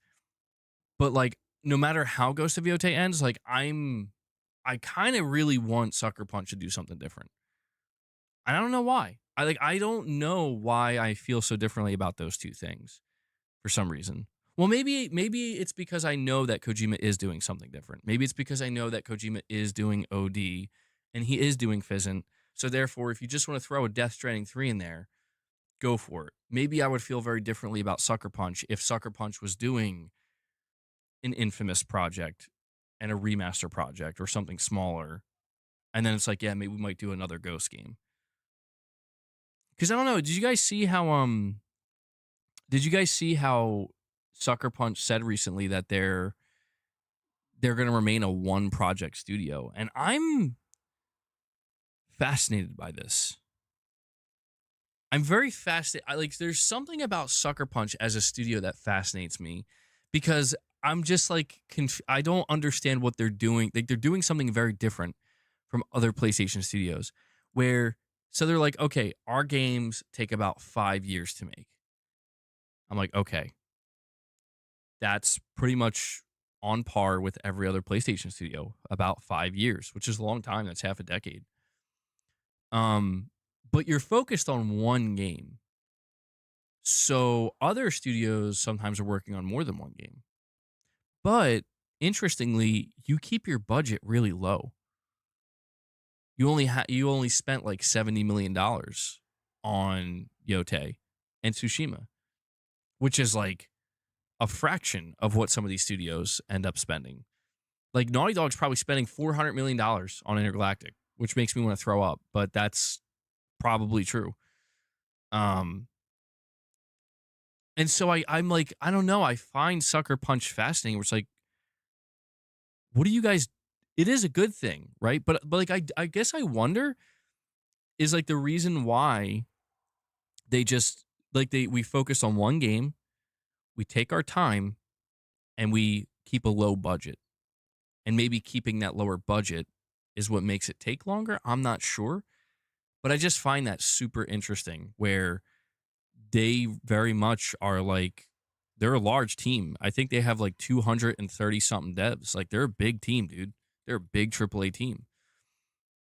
But they're like, yeah, we just do one game at a time. They're a defensive studio. They make sure they can stand a failure and not have to lay off 500 people. I appreciate that. Yeah, that seems to be kind of what yeah, that makes sense, actually. So I don't know. I really, really wonder what their next project is going to be because I have to be honest where it's like, I actually do want to see them do something different. I like the Ghost games. They're some of my favorite, especially Ghost of Tsushima is one of my favorite games ever. But I just realized that, like, I don't know, man. Playing Ghost of Yotei makes me realize that I would feel much more content or excited. Not content, excited is the word. If we find out the next thing they're doing is something new, brand new. I'm not even saying I want them to go back to Sly or Infamous. I just want something new. And I don't know why. I don't know why I feel that way about them. I just feel differently about Sucker Punch. I don't know. Like, I don't feel that way about Santa Monica. Like, Santa Monica, I'm like, yeah, you could just keep doing God of War. I'm fine with that. But with Sucker Punch, for some reason, I just feel like differently. I just feel like, okay, we got 2 Ghost games. I would like to see you do something new. Pokemon is trash because people buy it regardless. It's the most profitable IP in media for a reason. Yeah. I saw there's like a bunch of leaks with Nintendo going on. Sucker Punch has confirmed they had plans to do spin-offs for Ghost, We could talk about what that could be when you finish. Did they say that? I didn't realize they said that. Hmm.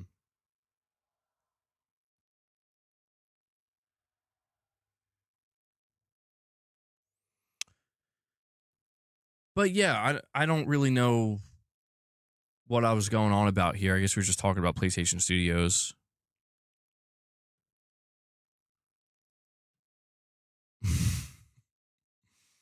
No, Tarnish, I don't think I know you're probably being you're exaggerating, but I don't think Ghost of Yotei is woke at all. I can't talk about it because I don't want to get into spoiler territory, um but I know some people like now I'll see how it ends. Who knows? Maybe I'll feel differently when it ends. I am enjoying the story, to be clear. Like I am like that to me is actually the highlight of the like to be honest, I know it's gonna sound crazy, but like I kind of wish this was a linear game. I don't know why. I just at least with this game in particular, I wish this game was a linear game.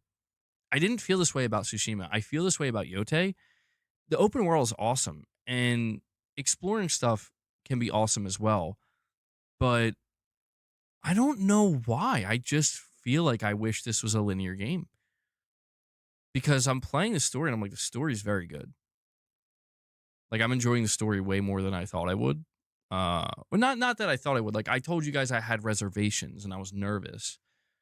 Um, but yeah, I don't know. This is just another one of these cases where it's like I think what's different for me is that when I played Tsushima, the game gave you from the onset a greater sense of scale.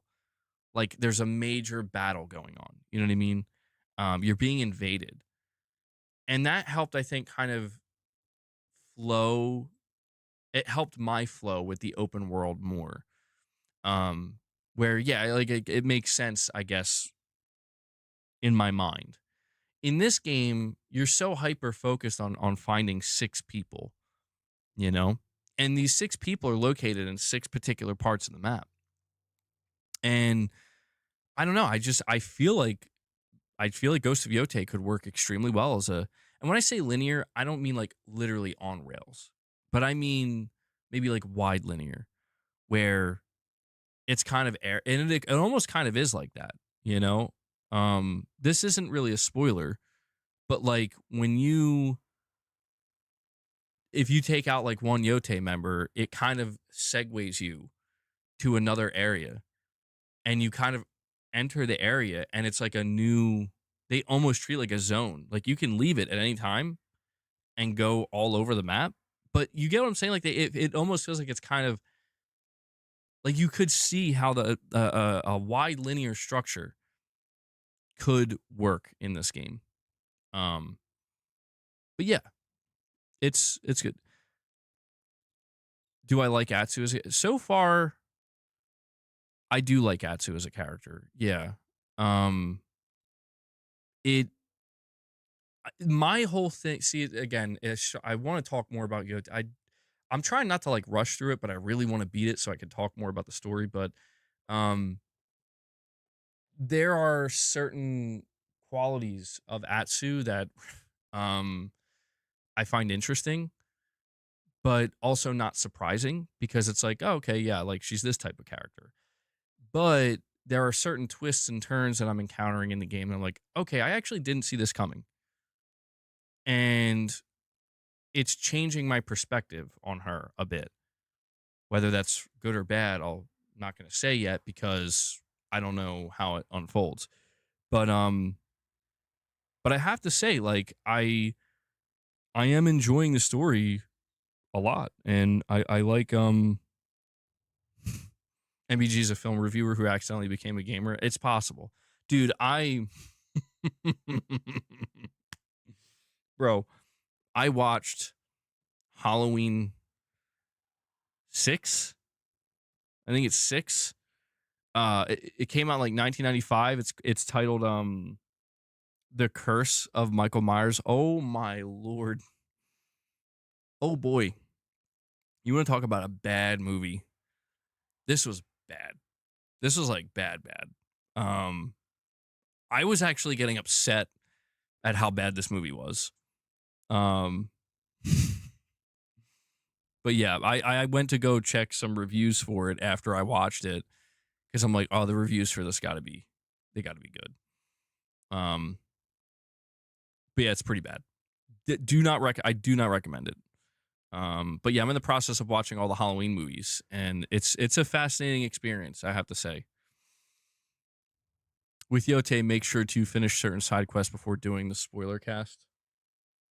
Okay. You might have to let me know which ones, Irfin, because I'm a little, yeah, I don't know. I'm struggling. I'm a little confused with the side quests of this game more so than like Tsushima was more straightforward, where like here are the side characters, here are the side quests. I feel like in this game, I can't tell what's a side quest and what's not.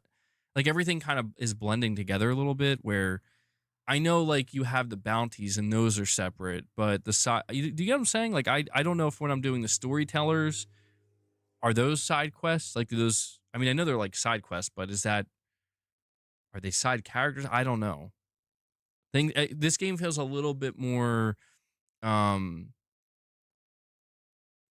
unorganized. I don't know if unorganized is the right word, but like it's kind of blending these things together a little bit more rather than separating them like distinctly and clearly. I was considering maybe like not doing the spoiler cast until I platinum it, but I don't know how long that would take. Like that might take way too long. Start a film review segment, 30 minutes of the podcast at the end. Maybe we could do that. It all depends on how frequently I'm watching movies, you know? Because there are like times where I'm watching a ton of movies. There are times where I go extended periods of time without watching anything. But just get to the Stormblade or just get the Stormblade. Okay. Yote looks very good graphically. Yes. Very, very, very good on the PS5 Pro. One of the best games I've seen so far. Um, oh, it's a trophy. Okay. Josh Z, member for 66 months, man. 66 months. Incredible. You're saying sequels are almost always less engaging in most cases because the gameplay is rarely altered and is more copy and paste. That's why I'm curious what the next game in Clair Obscur will be. They have a few different options. Yeah, it is the nature of the beast of sequels where it's a double-edged sword where it's great because it's more of what you like, but yeah, there is that diminishing return, so to speak, where it's like, you're if they don't change things dramatically, because that's the thing, we've gotten sequels where they do change things dramatically and people lose their minds, you know? So it's a give and take type of situation. And Clair Obscur, yeah, I don't know what they're gonna do. You know, it'd be so funny if they don't do turn-based combat. I think I think if the developers of Clair Obscur, if they make a sequel and it's like it's not turn-based anymore, it's action-based, like real-time action, I think people would fucking lose their minds. They'll definitely do turn-based, I'd have to imagine, right?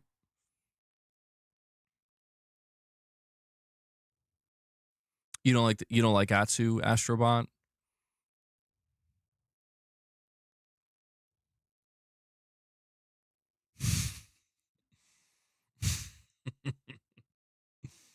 We'll see. Well, I'll tell you. I I will say that my feelings so far, the general feelings that are being evoked as I'm playing Ghost of Yote are very similar to Tsushima in the sense of like I remember when I was playing Tsushima, I always kind of was like, is this the right like is Jin doing the right thing? Is he doing the wrong thing?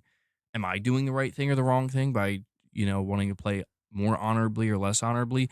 And what's interesting about Yote that's a little bit different is because I have less choice and it's just no, this is how it's going to play out and this is what she's going to do and you're not making the choice this time. Um the feeling is a little bit like I feel very separate from it in a sense that like for example, if I'm playing as Jin and I make what I believe what ends up feeling maybe that was a mistake. I don't feel as bad and I'm less judgmental towards Jin because it's like, well, I made that choice. So it's kind of a reflection of me. To where with this game and story, it's more along the lines of I'm just watching the characters make their decisions. I'm watching Atsu make her decisions and seeing how it plays out. And it feels very much like, like I'm really pondering it and looking at like, I don't know. There's like for example, I'll tell you this, like without spoiling anything. Again, keep it spoiler free. It's not a spoiler cast. But there were multiple times in this game so far where I I was too quick to judge in the sense of like, for example, like Atsu had a altercation with a character and that was like the end of a mission and I didn't like the way it played out. I'm like I don't agree with Atsu right now at all. I'm like, man, you suck. But then a couple more missions later, the whole thing flips. And I'm like, oh, you know what though? Hold on. So again, I can't go into detail about what this stuff is without spoiling it. But I've noticed there's a couple of things going on in this game where it's like kind of it's flipping. It's like doing 180s, but not in an abrupt way, in a way that makes sense, and in a way that it's like, oh, okay, like a little bit of a twist there that I didn't see coming. But the big question though that I still don't have answered is whether it all comes together. Again, I'm about 70% done, and I just encountered another twist that I'm like, I don't know how this is gonna go. So I feel like I'm kind of like I don't know, like sometimes I feel like, oh, I'm liking this character, I'm liking the story of it, and then other times I'm like, I don't know about this, man. But it's because there's so many different things that are happening as I progress. It's up and down. But it's a roller coaster ride. So I've taken out 3 of the Yote 6 so far. So, which is weird because it says I'm 70% done. And it's I've put like almost 30 hours into the game at this point. So I'm starting to wonder if the final 3 kind of it's almost like a like boom boom boom type situation. Hanzo says I'll be back. I expect memberships. Yeah, guys, if you want to support the channel, like I said, or like I've said many times, consider becoming a member, dropping member gifts, super chats, all that stuff. It helps. You're saying graphically, Yote and Shadows are both very good.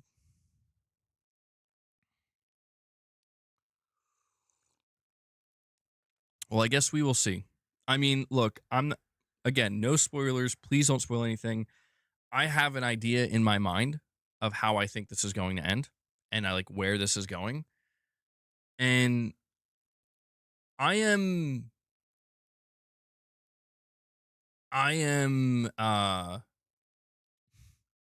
there's a direction that this game could go in that I don't think Sucker Punch has the balls to make happen. But well, that's unfair to say that. That's totally, you know what? Let me walk that. That's totally unfair to say that because to be fair, if they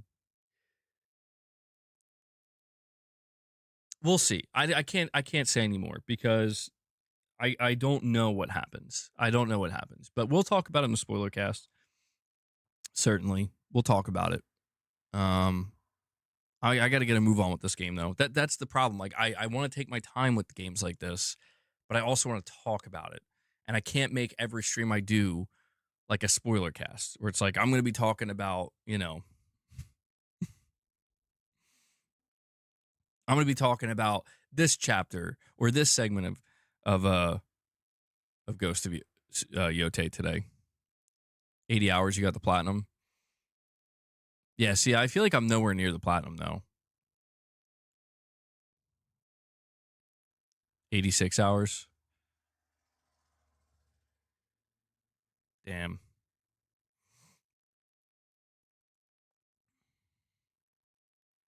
Well, I'll keep playing.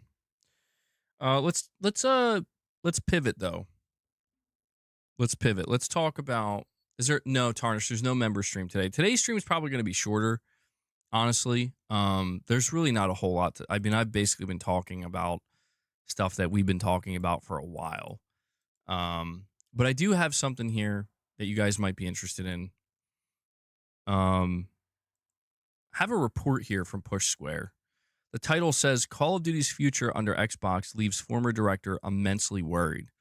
He doesn't think they're any good anymore. A former Call of Duty director has laid out his concerns about the state of the series in a recent interview. Glenn Schofield is a name you may or may not be familiar with, but he's one of the minds behind Dead Space and the more recent Callisto Protocol. More pertinent to the story, though, is his stint as a Call of Duty director at Sledgehammer Games.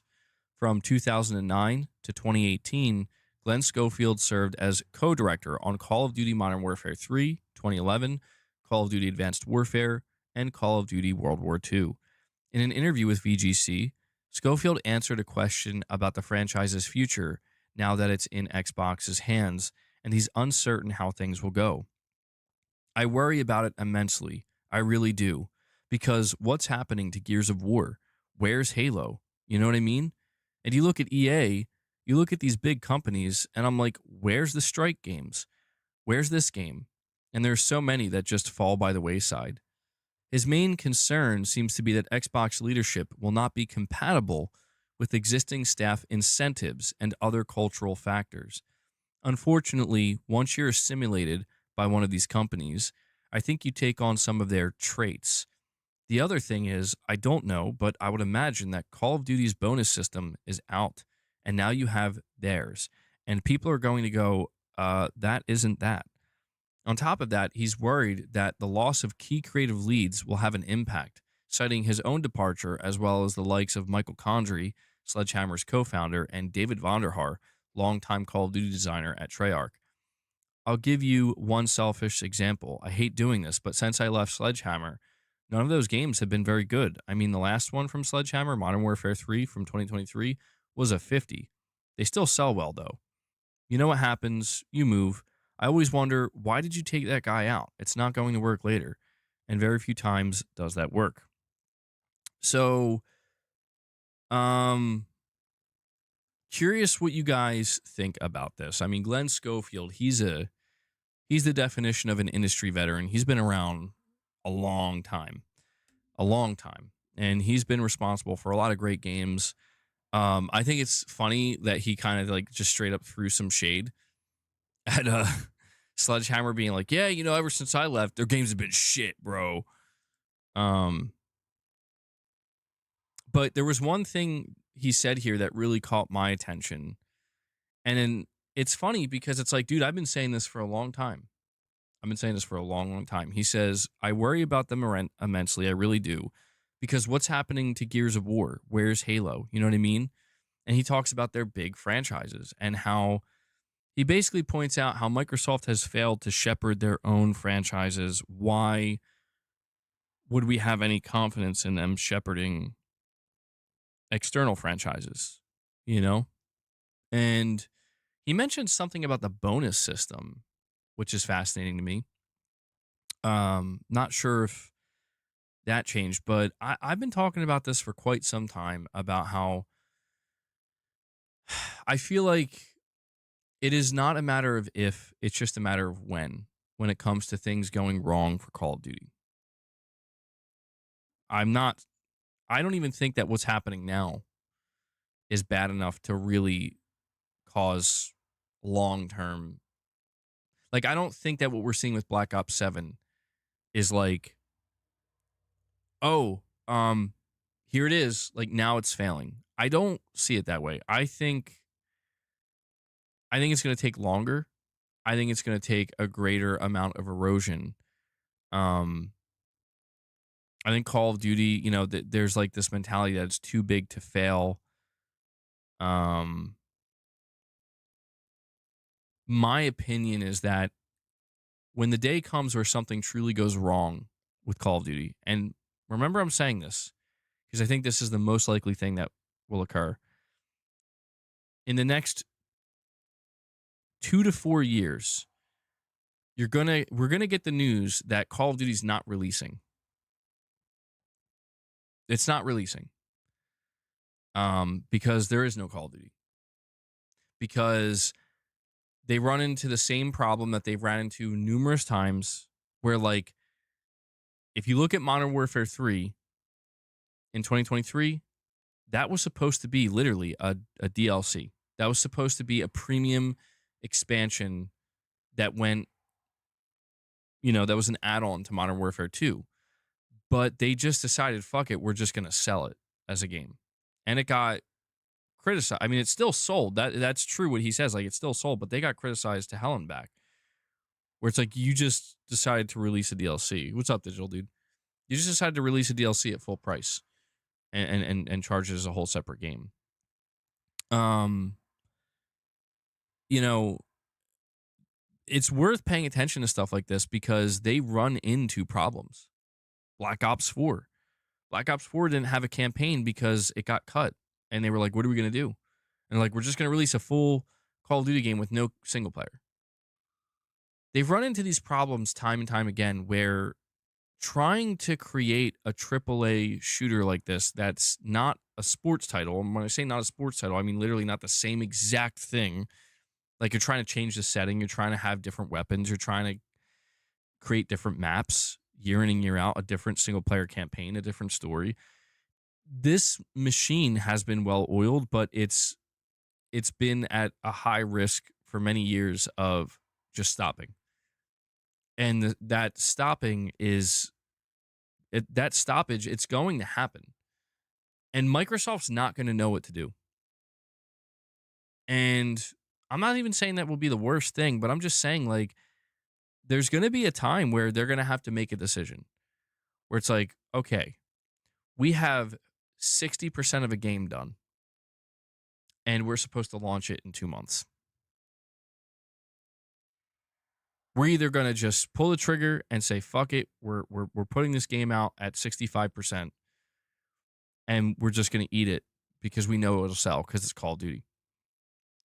Or they're going to realize at some point that you have to delay the game.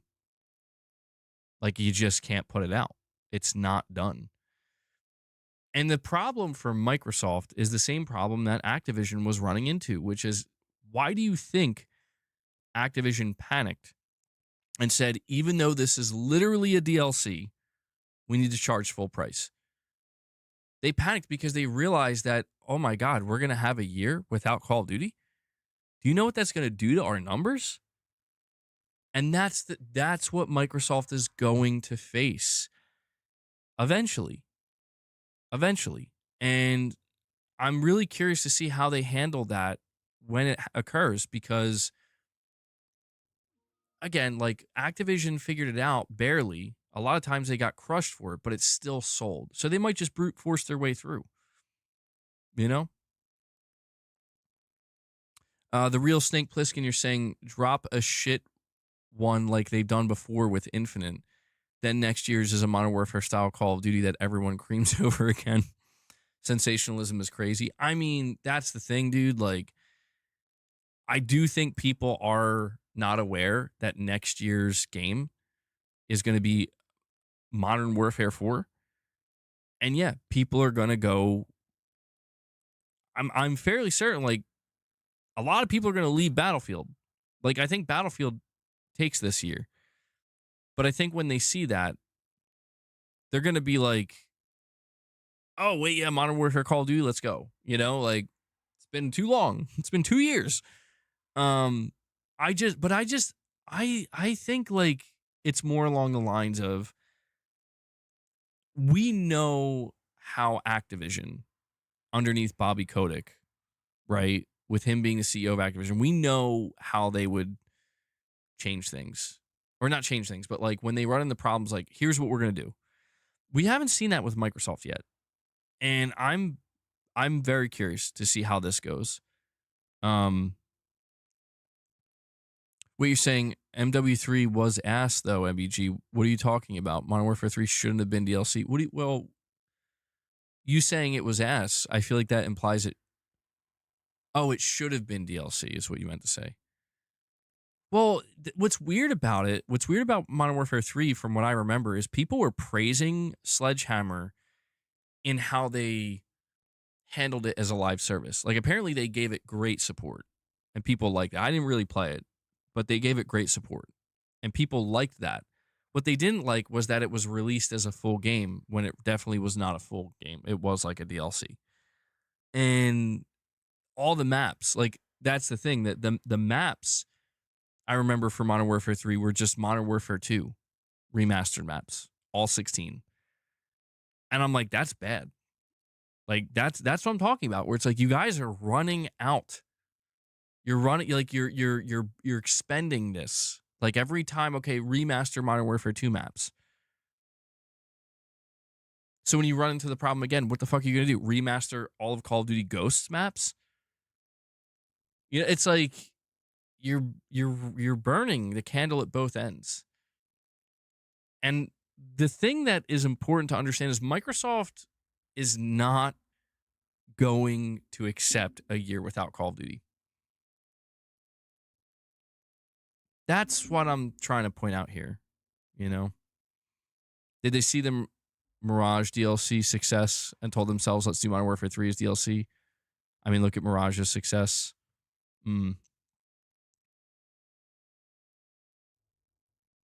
I just don't know. I don't know what Microsoft's plans are for Call of Duty. I'm not a Call of Duty hater at all. I just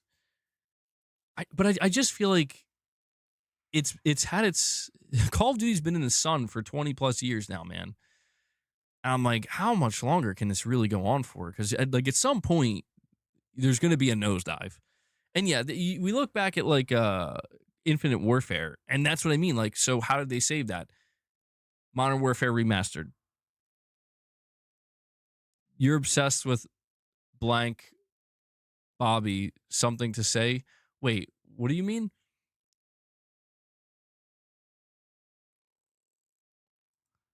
No, Bobby Kotick was clearly a piece of shit. But he knew how to run the well, I don't know, maybe he didn't know how to, there are all these reports that apparently Bobby Kotick was like destroying lives in the name of keeping Call of Duty a well-oiled machine. So maybe there was maybe the truth is like Call of Duty should have slowed the fuck down years ago. But because of the constant expectation for growth and having, you know, having amazing sales year in and year out, having the biggest release every year, that took precedence, or not precedence, that took priority over people's well-being. And I don't know, things were not. It seems like if Bobby Kotick stayed and Activision never sold, it seems like there would have been a fucking massive train wreck. And you could maybe say that now that they're under Microsoft, they've temporarily avoided it. I don't know. But this Battlefield situation is going to be interesting to watch because I've seen a lot of people say that like Battlefield's going to die quickly, or not die. Sorry. But like people are going to move on from Battlefield pretty quickly because a lot of Call of Duty players are going to realize that Battlefield is not Call of Duty. I don't know if that's true or not. I mean, we're going to have to see. I play both. And yeah, I could tell you like Battlefield is not Call of Duty and Call of Duty is not Battlefield. But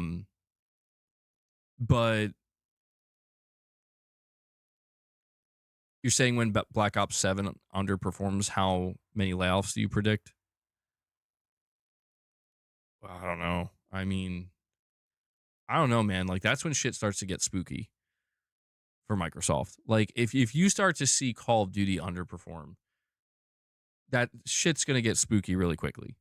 Because it's like one thing when you see like Perfect Dark get canceled and it's like, the game just wasn't coming together and we put like all this money into the initiative and they weren't producing results, and you see something like Everwild canceled. That's one thing. It's another thing when the literal thing that they bought this entire company for is like, okay, now they're starting to slip. But I don't know. Like that's the thing, man.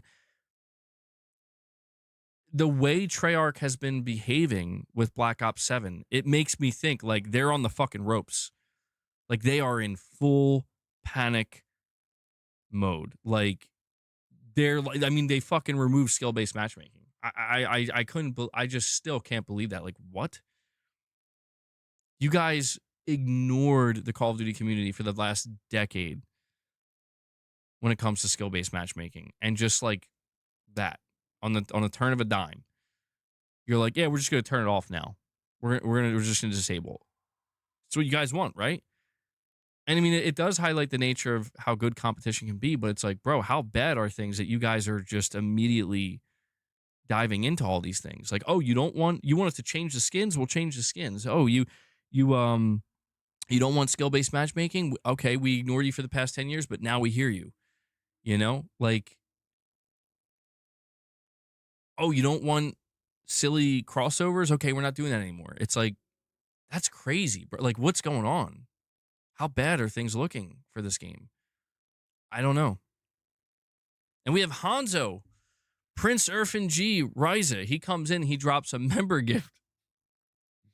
Hanzo, thank you so much for that, man. Bro's dropping member gifts, hoping to receive a member gift. What's going on here? Thank I do you. appreciate that, man. Appreciate I'll add that it. to the counter. Always appreciate your support, guys.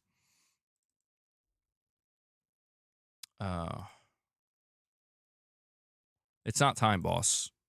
It's not time. We're only at 6. All right. And the real Snake Plissken says they should be laid off. AI is better and cheaper. Well, if what we're hearing, dude, I don't know what's going on across the industry. It seems like more and more developers are starting to incorporate generative AI. Like, that's a thing that's beginning to happen. But yeah, Microsoft, from what we understand internally, is being very, very aggressive with their AI push. So I don't know, man. Are things, are things turning out as bad as we, are we just going to become like a doomer podcast, like Press X to Doom? Is that what this is ultimately turning into?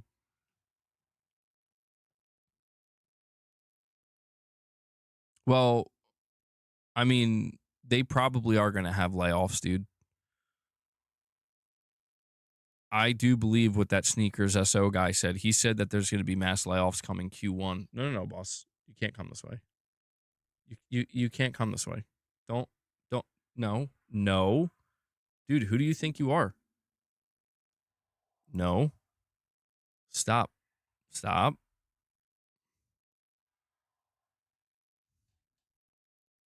All right. Don't like 20 studios work on Call of Duty at one time. Yeah.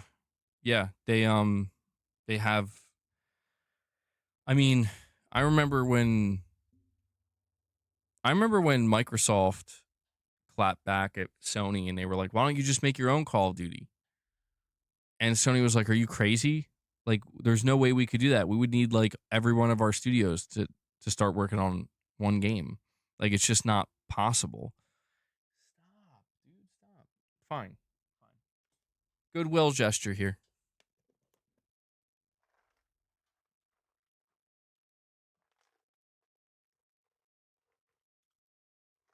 And yeah, Sony was like, "Dude, we can't. That's not rational.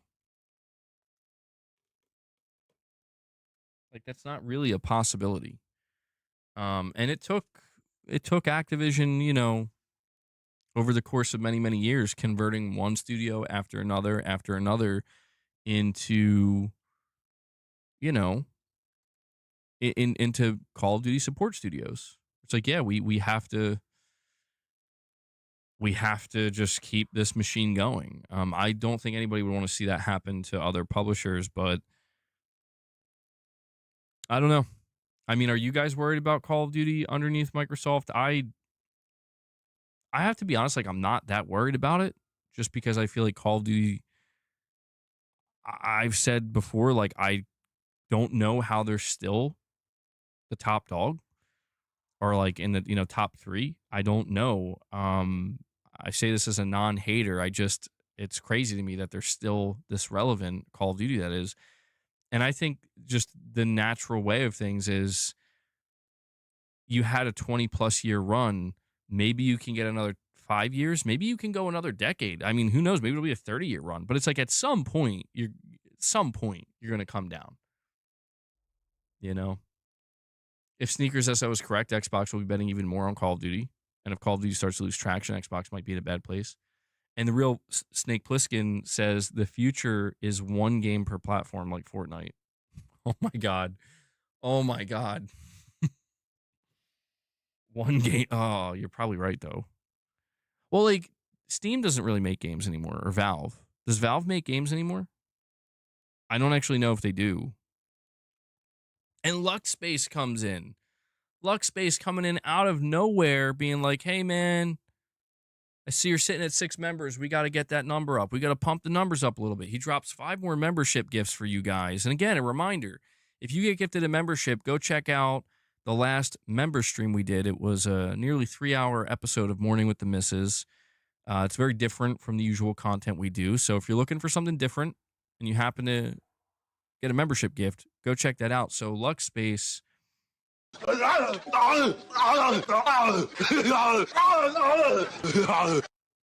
Thank you for that, man. That brings us up to 11.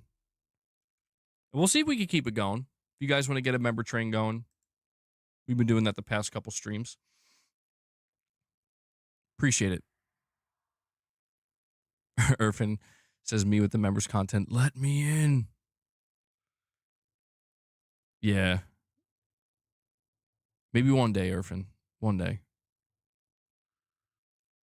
I've heard Valve never stopped making games. They only stopped releasing them, but that may be about to change. Counter-Strike makes enough for them not to make new games. Yeah, I've heard that too, though, that like they're working on Half-Life 3 apparently. I don't know. Because I mean, the whole concept of like the future of gaming looks like every platform is like one game. I mean, I don't know if it would be one game. I think that's too extreme, but like only a handful of top performing games, you know? But yeah, Fortnite is basically a platform. And the real Snake Plissken says Counter-Strike is their platform game and Dota. Yeah, I mean, this is one of the reasons why Sony does want to get so... They did get so involved in live service. Boss, can you just stop? Dude, I fed you your treats. Go. Go.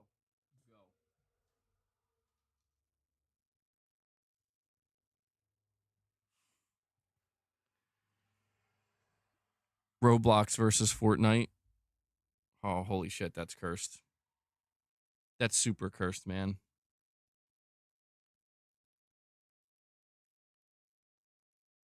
Beefy Cat wants more. Yeah, dude, you need to chill. You're becoming a chunker, bro. Yeah. Yeah, you. I hope that's not what the future looks like.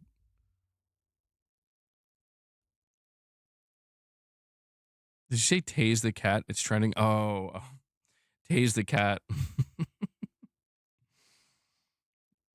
Boss's shot collar. Boss should do some reps. He should. Come on, boss. Listen, boss, I don't expect you to do reps, but I do expect you to stop asking for like 4 separate helpings of treats. Like 4, dude? Come on. Enough's enough. Valve can make PlayStation cease and exist by announcing Half-Life 3 exclusively on PC. But Lord Gabe Newell is too kind for us simpleton gamers. Are you saying there's going to be a PS5 version of Half-Life 3? Boss! No! No. What are you doing? Like, what the hell? I don't get it. I gave you treats, man. I gave you treats. Boy. Okay. All right. Bro, I will escort you out of this room. Don't test me. Stop it. You want to fight? He's looking at me. Dude, he's looking at me like he wants to fight. I'll bring Luna in here. He's starting to bully me.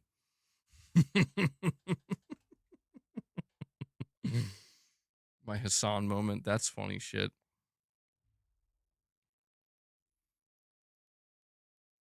You got news, Lady Gamer? What's the news?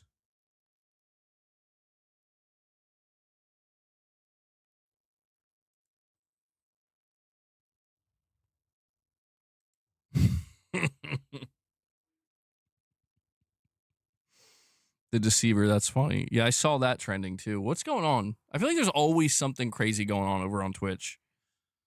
I don't know. There's like always some crazy news coming out of there.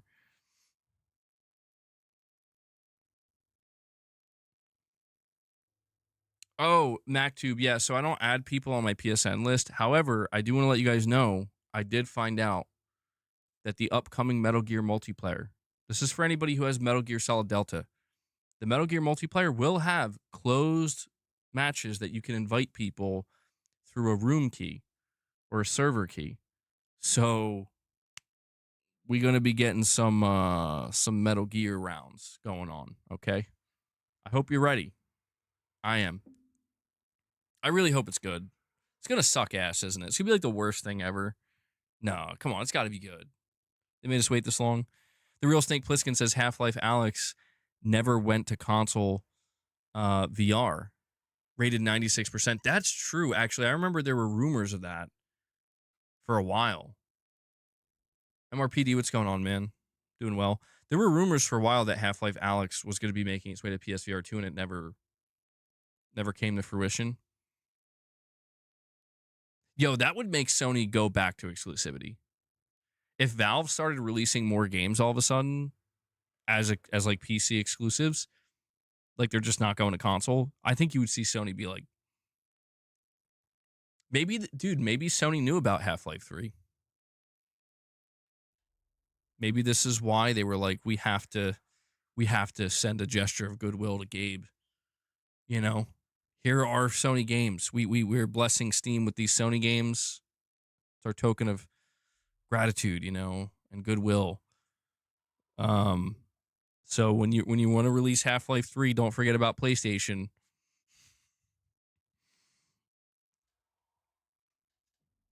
Oh, it's all good, Tarnished. You don't have to apologize.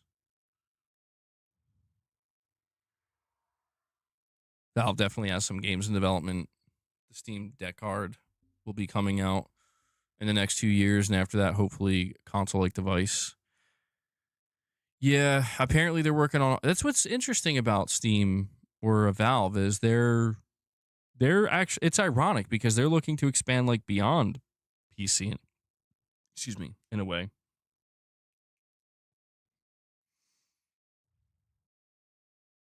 Can we watch a couple of Mighty Keep videos before ending the stream? Maybe we can bring one up. Because I know you can't. I usually save reacting to stuff like that for members' lounges, but I know, Irfan, you can't partake. So maybe we can react to one at the end. Valve is too small and private. Well, to me, that's what makes Valve so interesting. Like, I'm not really a Steam user, but I find Valve very interesting as a company. I do think their greatest strength is the fact that they're a private company. And people have talked before about the idea of Microsoft like finding a way to take Steam over or something, or take Valve over after Gabe like passes away or something like that. And I'm like, that's some crazy shit. But I mean, you can kind of see where like from a high business level, long-term business wise, you could see why Microsoft would absolutely love to do that.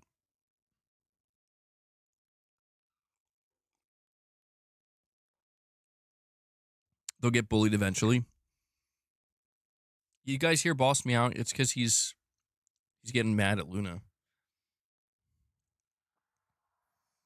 What's up, Furious Legacy Gaming? God, I have like a cat hair in my throat or something.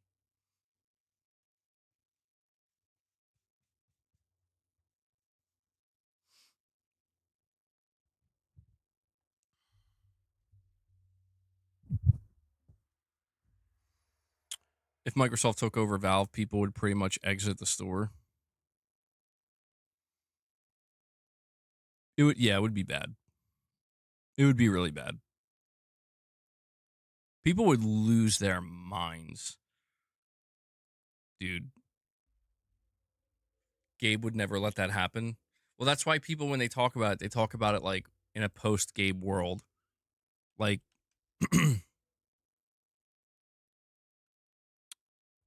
uh,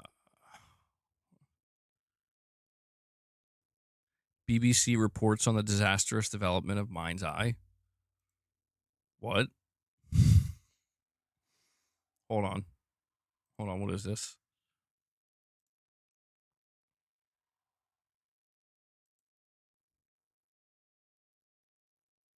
Grand Theft Auto made him a legend. His latest game was a disaster. Oh, man. Bro, I forget about Mind's Eye sometimes. I forget about that game. And the real Snake Plissken says Valve is Linux based. Microsoft owning it would turn fans away. That's true. Yeah. Maybe a partnership? I guess they do already kind of have a partnership in a sense, you know? Bro said Phil Jutsu. What? Phil Jutsu? Phil Jutsu? It's best to forget about that mess. Mind's Eye. Hold on, let me see something here.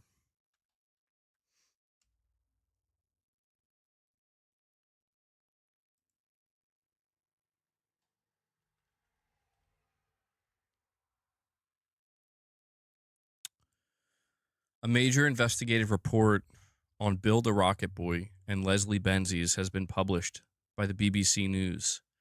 200 to 250 employees have been laid off this month. Leslie Benzies stated during a video call shortly after Mind's Eye launched that, quote, sabotages would be rooted out of the company. Unpaid overtime for some during crunch time between February and May. Ex-colleagues plan to take legal action. Very excessive crunch time leading up to launch.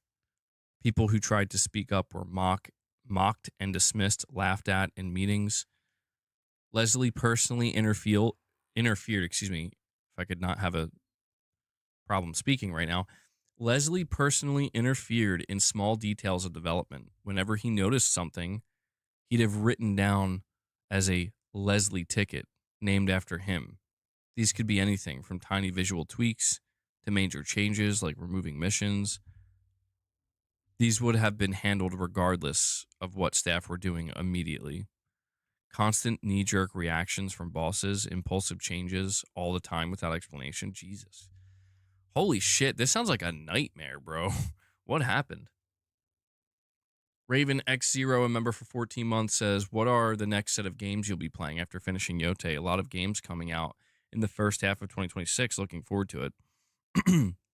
Yeah, there are a lot of titles coming out. I mean, the first half of 2026 looks pretty stacked overall. My whole thing right now is once I finish up Ghost of Yote, there are a couple of games I would like to get to at some point. One of the games I have my eyes set on that I wanted to get around to playing, but just haven't yet is Mafia: The Old Country. I've heard good things about that. Of course, there's Silent Hill F. There's Chronos. I'm sure there's others as well that I'm forgetting. But hold on, let me see. So when it comes to 2026, let me see here.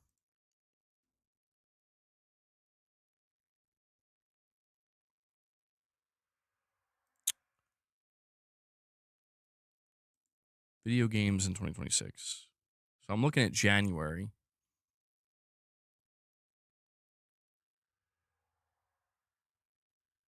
I don't know that there's anything in January coming out that I'm going to be playing, which is weird. Like, there are definitely some games coming out, but like Dynasty Warriors Origins, that's coming to Nintendo Switch 2.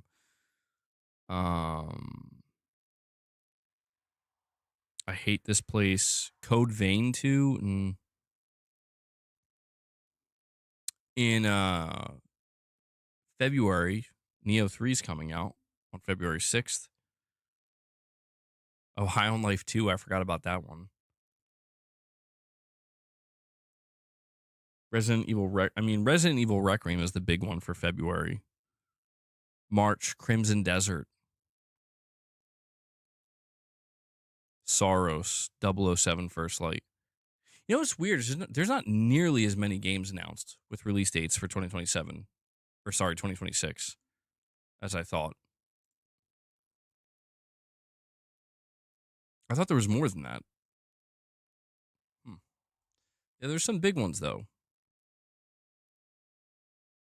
The Blood of Dawnwalker is announced for 2026, but no specific date. So there's quite a bit coming up. Yeah, the Game Awards is going to be big. What are the big Christmas releases? Let's see. See what else is left. Oh, I got to scroll all the way down. So, Ninja Gaiden 4 is coming up. Jurassic World Evolution 3, Painkiller, Vampire the Masquerade Bloodlines 2, Plants vs. Zombies, Persona 3 Reload for the Switch 2, Power Wash Simulator 2.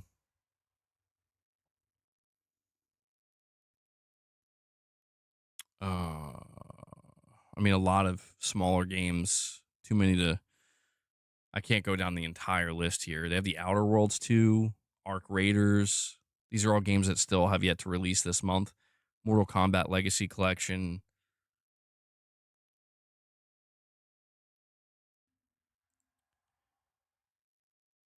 RJ the Phil Gobbler. I'm not even going to ask. I'm not even going to ask. But wasn't Astrobot supposed to get new DLC this year? I don't think so. I think the last batch of DLC that they put out, they said like that was it. That was their final DLC. I could have swore we got that confirmation. Maybe I'm wrong. Some people were hoping that we were going to get like a Halloween DLC, but I doubt it. I'm pretty sure Team Asobi, they moved on. They had to start working on Irfan. His name was RJ the Phil Gobbler. So I don't know what that means, man. I don't want to know what that means.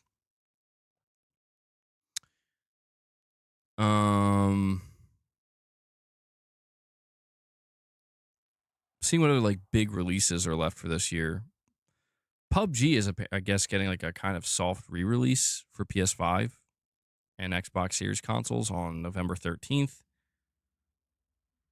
You got Black Ops 7, Where the Winds Meet. There's like a SpongeBob game, I guess. Stalker 2 for PS5. Terminator 2D No Fate. So these are all November games. And for December, Let It Die Inferno, Metroid Prime 4 Beyond, Octopath Traveler 0, Flight Simulator for PS5, Skate Story, Yakuza 0 Director's Cut, Code Violet, whatever that is. Yeah, I don't know. So there's definitely more games coming out, but a lot of this stuff is indie, AA. I haven't played PUBG in a long time, and I don't think I'm going back. No.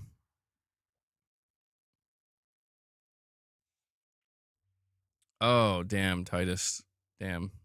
All right. Well, thank you for informing me. Guys, by the way, we're probably going to be wrapping the stream up very soon, so we'll do like a last call here. I'm probably going to keep it shorter today just because there's not a whole lot to talk about, you know. It's not a lot of news, and I don't want to just like keep going. We're gonna start entering philosophical territory, you know? I got to save that for the members lounges. But yeah, we'll do like a last call here. If you guys want to drop any more support, yeah, we could watch a Mighty Keith video as well. Let me see.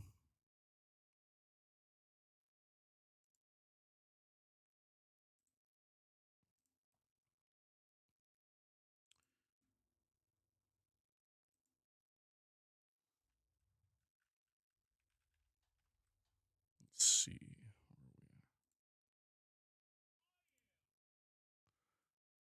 How Call of Duty reacted to Battlefield 6's success. Oh, hell yeah. I'm definitely that's the one I'm watching. So yeah, guys, if you want to drop any more support, now would be the time to do it. You want to drop any more member gifts, if you want to become a member, super chats, direct donations, any of the good stuff. We're gonna wrap it up after this. Let me bring this up though. RJ the Phil Gobbler says, I need that FF7 number 3 already release date. Well, we'll see. People are waiting for that Final Fantasy VII Part 3 remake reveal, but oh, it's all messed up here. Hold on. I have to think.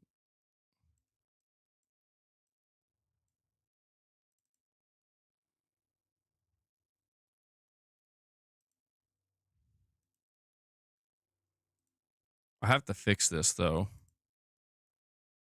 This is all messed up.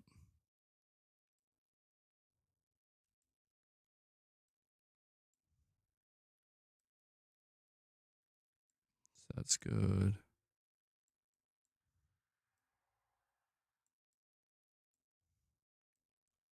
I think this is all messed up because we were reacting to a short and I had to like completely change the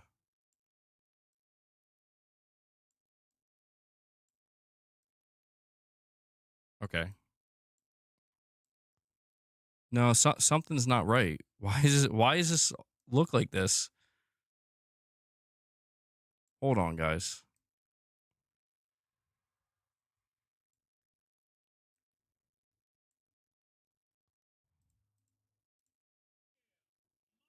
I don't know what this. How does this look? Why does it look like that? Why is it so condensed? Hold on.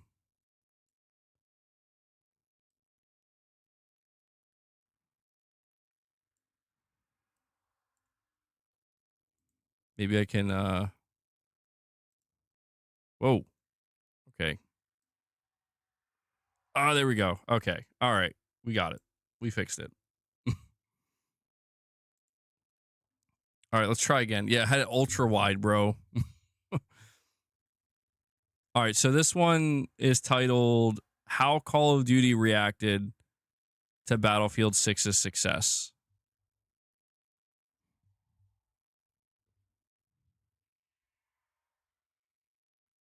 All right. Key. So I'm telling the reporter, I say, I'm Call of Duty. I'm too big to fail. We can sell them the same game every year, and what are they gonna do? Buy it every year. Excuse me, sir, you may want to take a look at this. I told you to never bother me while I'm gloating, but you're always gloating. So then never bother me. Sir, it's Battlefield 6. Battlefield 6? 6? Weren't they just in 2042? Them boys working backwards. Well, it just came out. And look at these numbers. Why are you giving me somebody's phone number? Who is this? It's not a phone number, sir. That's the concurrent user base. Oh my God, it's over. I'm cooked. I will never financially recover from this. I'm a fraud, a charlatan, a phony. I think we need to issue some type of statement. Let people know we're still here. We're still a game that's coming out this year. A statement like what? Do you see these numbers? I can't even count that high. We gotta do something. Something that our customers like, something that our customers have been wanting. I got it. Get Dwayne The Rock Johnson on the line, yeah, and we'll put him in the game. Make him a skin or something. Are you brain dead? No. We need to remove skill-based matchmaking. Kinda. Bro, he said, get Dwayne The Rock Johnson. We need to make him a skin or something. Are you brain dead? Dude, that shit's funny. It's so funny because, like, that seems so accurate. Like, we need to contact Dwayne The Rock Johnson. That's what we need, The Rock, bro. And he said, we're going to remove skill-based matchmaking. Kind of. But that gives the player what they want. Yes. Can we make money off doing that change? I mean, it's possible that's alluring enough to sell, a few more copies or so. But really, the whole point of that is to better the experience for our customers. Don't care if it makes us more money, do it. I laugh, but that's what it's like. That's actually what's really going on behind the scenes. Rich Rod, member for 27 months, says, alert, world premiere on your 5-year PS tweet. AMN Rich is my name. World premiere, alert, important. Guys, you know how it is. Rich, I have to ask you, though. We need to hit a member goal. Rich, we're at 11 members. We hit 25, I'll play it. Okay? I can't just be playing these willy-nilly. But I got to ask you, Rich, and this is important. The last one you did took it too far. It took it too far. So I really hope you chilled out a little bit, because that one, it took it too far, man. This one is PG-10. Well, guys, we're going to finish watching this video. We're at 11 members. We got to get to 25. All right? I think we could do it.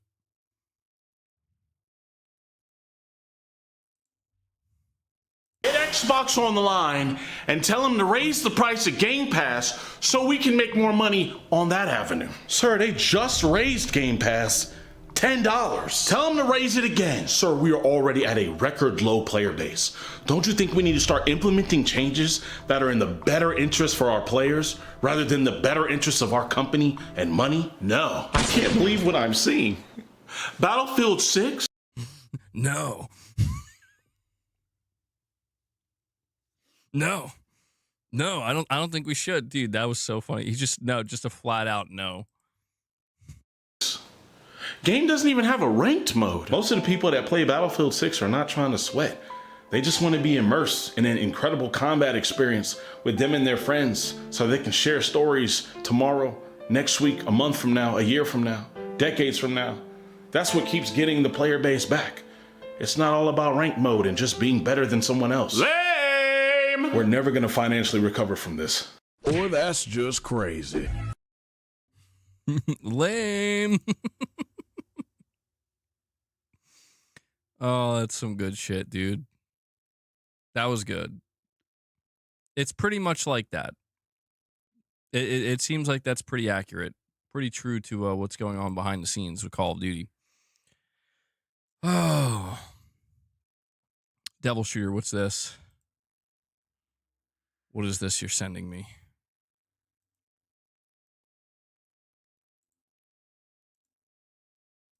I am.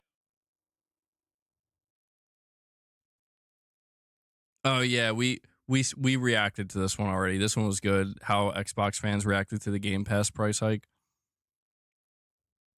That was a good one. That was one of the best. All right, guys. So we did pass the 2.5 hour mark. I think this will be a good place to wrap it up. Stop spamming my chat with videos.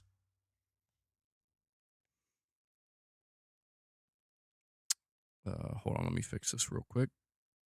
All right, guys. Yeah, I think that is going to wrap up today's stream, though. We'll keep it on the shorter side. Rich, I told you. We'll play it when we hit the member goal. Listen, we'll be doing more streams, okay? We're going to have more opportunities, more streams, more goals. If the next stream I do, Rich, we hit the goal, I'll play it, all right? It's good to have them build up anyway, you know? Give me time to listen to it on my own, make sure it's not actually crazy. But yeah, that'll do it for this Sunday stream, Jeff Keighley World Premiere. Yeah, absolutely. I want to thank everybody for tuning in, though. Thank you for watching live. I also want to thank those of you who can't tune in live, but take time out of your day to watch it after the fact. I really appreciate all the viewership. Take a moment before you leave and hit that like button. We're sitting at 108 likes. We could probably get that up to 125, maybe 150. I don't know. But yeah, I also want to make sure to thank everybody for dropping any support. If you dropped any member gifts, if you became a member, super chats, direct donations. I'm only able to do this because you guys make it possible. So thank you to everybody who supports. Simply could not do it without you. And also want to give a shout out to Devil Shooter, who does the timestamps for the streams. If you guys see him in the comments, show him some love, give him some thanks. I know he appreciates it. And yeah, that's it. So guys, please enjoy the rest of your Sunday. Get some gaming in. That's what I'm going to do. Relax a little bit. Get a workout in as well. Yeah, and so we'll see what the upcoming week holds, and we'll have more streams, more content flowing. Just make sure you hit the notification bell, although seemingly sometimes it doesn't work, but I still appreciate it anyway. But that's it, guys. All right. Okay. Let me get this out of here. And that's it. Yeah. So guys, I'll catch you in the next stream. Until then, take care, everyone.